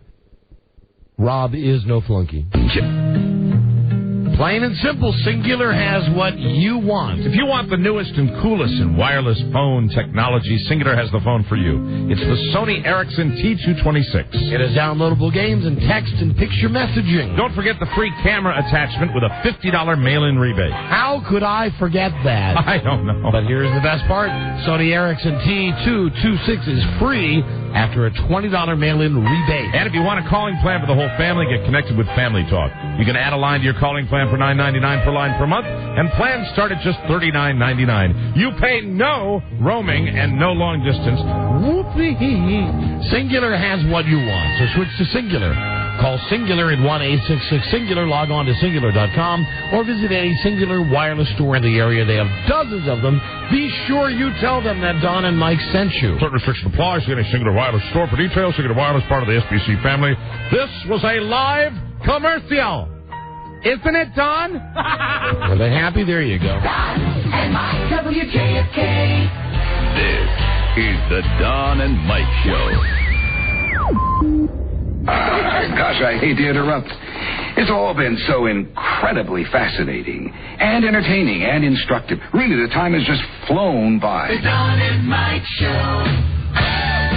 Good evening, gentlepersons. Here's Don and Mike. Yeah. Now here's Buzz. Hi, Buzz. Hi, Don and Mike. Well, the artist once again known as Prince, he's a handful. This is the guy who granted interviews and then refused to speak. This is the guy who changed his name to an unpronounceable symbol. This is the guy who refused to release records even though that's what he does for a living. This is the guy who's banged just about every beautiful woman in the rock arena. Yeah, he's about 3 feet tall. All true. But now, this is the guy who's been going door to door in a Minneapolis suburb, Eden Prairie, Minnesota, to bear witness for Jehovah. This annoys his neighbors even more than the unpronounceable symbol. Prince went out recently with his friend Larry Graham, who used to play bass for Sly and the Family Stone. Sure. But they made the mistake of calling on a Jewish household in the middle of a Vikings game. The lady of the house told Prince, "This is not something I'm interested in," to which Prince replied, "Can't I just finish?" Doesn't Prince know how Jews love their Vikings? Sure, absolutely. Spoken like a Jehovah's Witness. I am sorry. We are watching the Minnesota Vikings play right now. I would appreciate, Mr. Prince, if you would continue on your rounds and not bother us here again while we're watching the game. You may come back later when it's Cincinnati versus Tennessee. But now we're watching the Vikings, and good day to you, sir. This is Michael Hoffman, and you're listening to Jew to Jew. Say hi to Apollonia. Every town, every city has its unique attractions. In Provincetown, Massachusetts, it's the Gay Lobster. 50-year-old sculptor Mark Siri has been... Hi! Yes, like that. Ladies and gentlemen, it's the Gay Lobster. How are you? Mark's been wearing this crustacean costume since June, making his living by posing for pictures with tourists. No, they're real crustaceans. Made out of my real crust. One time, hi everybody, it's me, the lobster. One time I was... The Gay Lobster. Yes. The Gay Lobster. I was sleeping next to the Red Lobster, and I touched him. You see, indeed. Very good. Buzz? Yes? Dip me in drawn butter. I'm the Gay Lobster. The Gay Lobster, everyone. So Mark going around in a crustacean suit, how's this been received? People love me, says Mark. The whole town has opened their arms to me like a superhero. People love me, the Gay Lobster. Well, maybe not the whole town. Town officials are, to put it in lobster terms, steamed and are cracking down on Lobster Boy. Well, what's the best part of a lobster? The tail. That's right. That's where all my meat is. Yes, it is. Last month, the officials with badges arrested him for possession of marijuana, which he says he was taking to a friend who has AIDS. But Mark refuses to butter up. The lobster AIDS. The AIDS lobster. Excuse me, I'm dyslexic. I'm the Gay Lobster, they're the Red Lobster, and they're the AIDS lobster. Well, crack my claw. But Mark refuses to butter up the town officials, quoting him, "You cannot destroy beauty." There you go. And not even I believe this story, but it's out there, and my job is to tell you about it. You know those science fiction movies about planets occupied by only women? Well, if one scientist is to be believed, Earth will one day be one of those planets. Shut up! He says the last man... We got Mike to spit on his water with that. That was funny. That was good. This scientist says the last man will die out in 125,000 years from now. That means just 5,000 generations of men left. You know, I've always had trouble hearing you. After that, the author of Adam's Curse, A Future Without Men, says women will finally have the good jobs, world peace, and clean bathrooms. Can't hear a word you say. Brian Sykes is a genetics professor at Oxford. He says the Y chromosome that makes male babies will deteriorate. I'm not here. And go away. Shut up! Don, you are on the air, sir. Next question. They're dropping like flies. Shut up! What do you call a Chinese astronaut? Rob, you can't play. They're called taikonauts. And the first one listed off... What are they called? Taikonauts. Taikonauts. Taikonauts. Taikonauts. Uh-huh. Taikonauts. And the first one listed off yesterday. There he is. He's 38-year-old Yang Li Wei. Hey, Howard, there's your Chinaman. Hey, Yang, how about a rocket? China's only the third country to send a man into space, a full 40 years after the Russians. The mission is military and very hush-hush, but... My name is Yang Tang. Yang Tang. Hey, Tang. Right. Yang Tang, that's the astronaut's drink. Right. It's orange juice that you make with powder. Yes, taikonauts. Very good, Yang. Yang Tang. Yang Tang. No Tang for this guy. Western world observers, by the way, say the secrecy around this mission is more about saving face if something goes wrong. My name is Yang Tang. This is my sister, Poon. And it is about military secrets. How are your brothers? Woo. They're a clan. But the mission, like all things Chinese, is about propaganda. Like the fact that the Chinese astronaut is eating Chinese food in space, the ultimate takeout. Yes, General Chow's chicken. There you go. That's spaceship, how long? 20 minutes? Yang Tang. This is Yang Tang. We've been ready 15 minutes. Quoting the government, more tasty than Western food. That's good. Isn't that always the answer? Uh-huh. Even when makes it the greatest food. Yeah. When I call the place and I just say, for me, whatever I get, orange chicken or whatever it is, and Freda says, I want the vegetarian plate, but I want it with soy, and I don't want it with this, and I want it with tofu, and no matter what, it is always, okay, 10 minutes. Fantastic. 10 minutes. What up, my yellow brothers? Have coupon ready. Jinx in the house. And always made fresh. It's been 16 years since the movie 16 Candles came out, which is why they're calling the sequel 32 Candles. Director John Hughes, who was hot for about a half dozen movies in the 80s, is back to update the lives of the characters from the first Candles movie. Oh, please. He's a knob. Does that mean Molly Ringworm's going to be in this? They've asked her. The original was centered around the birthday of a girl played by Molly Ringwald. She's been asked to return to the set. Still manages to look stunning. The equally talented Anthony Michael Hall will also be invited back. There's a loser. Along with John and Joan Cusack. Mm-hmm. In sports. Listen, the Cusacks will not go back. They might. No. The Cusacks are beyond that, especially. I hope they are. Especially man Cusack. Yes, John Cusack. Who's in the Runaway Jury. Runaway Jury is supposed to be very good. And Lady Cusack, who's in some other POS that opens this weekend. John Cusack may do it once he finds out that all the men are dying. There you go. So, there's a sense of urgency. You know who they should get? James Garner. Sure. In sports, the Red Sox are in New York tonight for the deciding game of the American League Championship. The winner plays the Florida Marlins in the World Series. Well, now he doesn't have treacherous. I thought it's been a fine postseason. Jesus, come on. God damn it. I don't give a damn. God damn it. Oh, that's it. I used to like her. Anyway, that was Mike watching the Game 6 yesterday. Yeah, I was talking about Nicole Kidman. Right. Bitten to the Yankees. Florida hotels, airlines, and restaurants are rolling. Somebody get a hit. No, that was not a strike. We've got another. Shut up. Oh, God. What happened? Strike 3. They suck. Don't worry. Florida hotels, airlines, and restaurants are rolling out the red carpet for the doofus who interfered with a fly ball in Game 6 of the Cubs-Marlins playoff series. I commented on this earlier, That's right, I think the guy should take Jeb Bush up on this offer. I agree. Could be dangerous. Could be safer. Mm-hmm. The judge says he'll rule early next week whether Kobe Bryant will stand trial for sexual assault. In yesterday's hearing, the defense showed pubic hair and semen other than Kobe's was found in the woman's vaginal area. Ooh. Right. You know what that's... Thank you. Yes, that's appropriate. That's a fanfare. And you know how they found it? Well, a dog came by. Oh, no, they were eating corn dogs? Yes. A dog came by. My. Snipped her underpants. That's very bad. Finally, from the Great White North, General Motors is coming out with a new model late next year called the Buick LaCrosse. It's a mid-size sedan that will replace the Buick Regal. They'll have to call it something else in Canada. It's from Canada? Yes. That's right, from the Great White North. I love that song. But the new Buick coming out next year, the LaCrosse, it'll have to be called something different in Canada because in French-speaking Quebec, lacrosse is a slang word for pleasuring yourself. Now it's good that we know that. Good. On the Tom and Mike Show. Happy lacrosse. Thank you, bud. No! That's good. No! We're going to go home, and if the Red Sox win, big lacrosse match.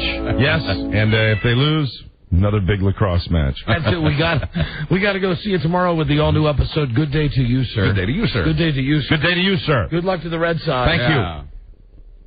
All 4 fingers. They smell like corn dogs. Oh, God. All 4 fingers eaten. Wow. BM. Eater, kid, dog. Till we meet again. This is Sammy Davis Jr. saying, be Take kind, off, Dave. be nice, and I hope the next performer has the pleasure of having as nice an audience as you've been tonight. And let me leave you swinging.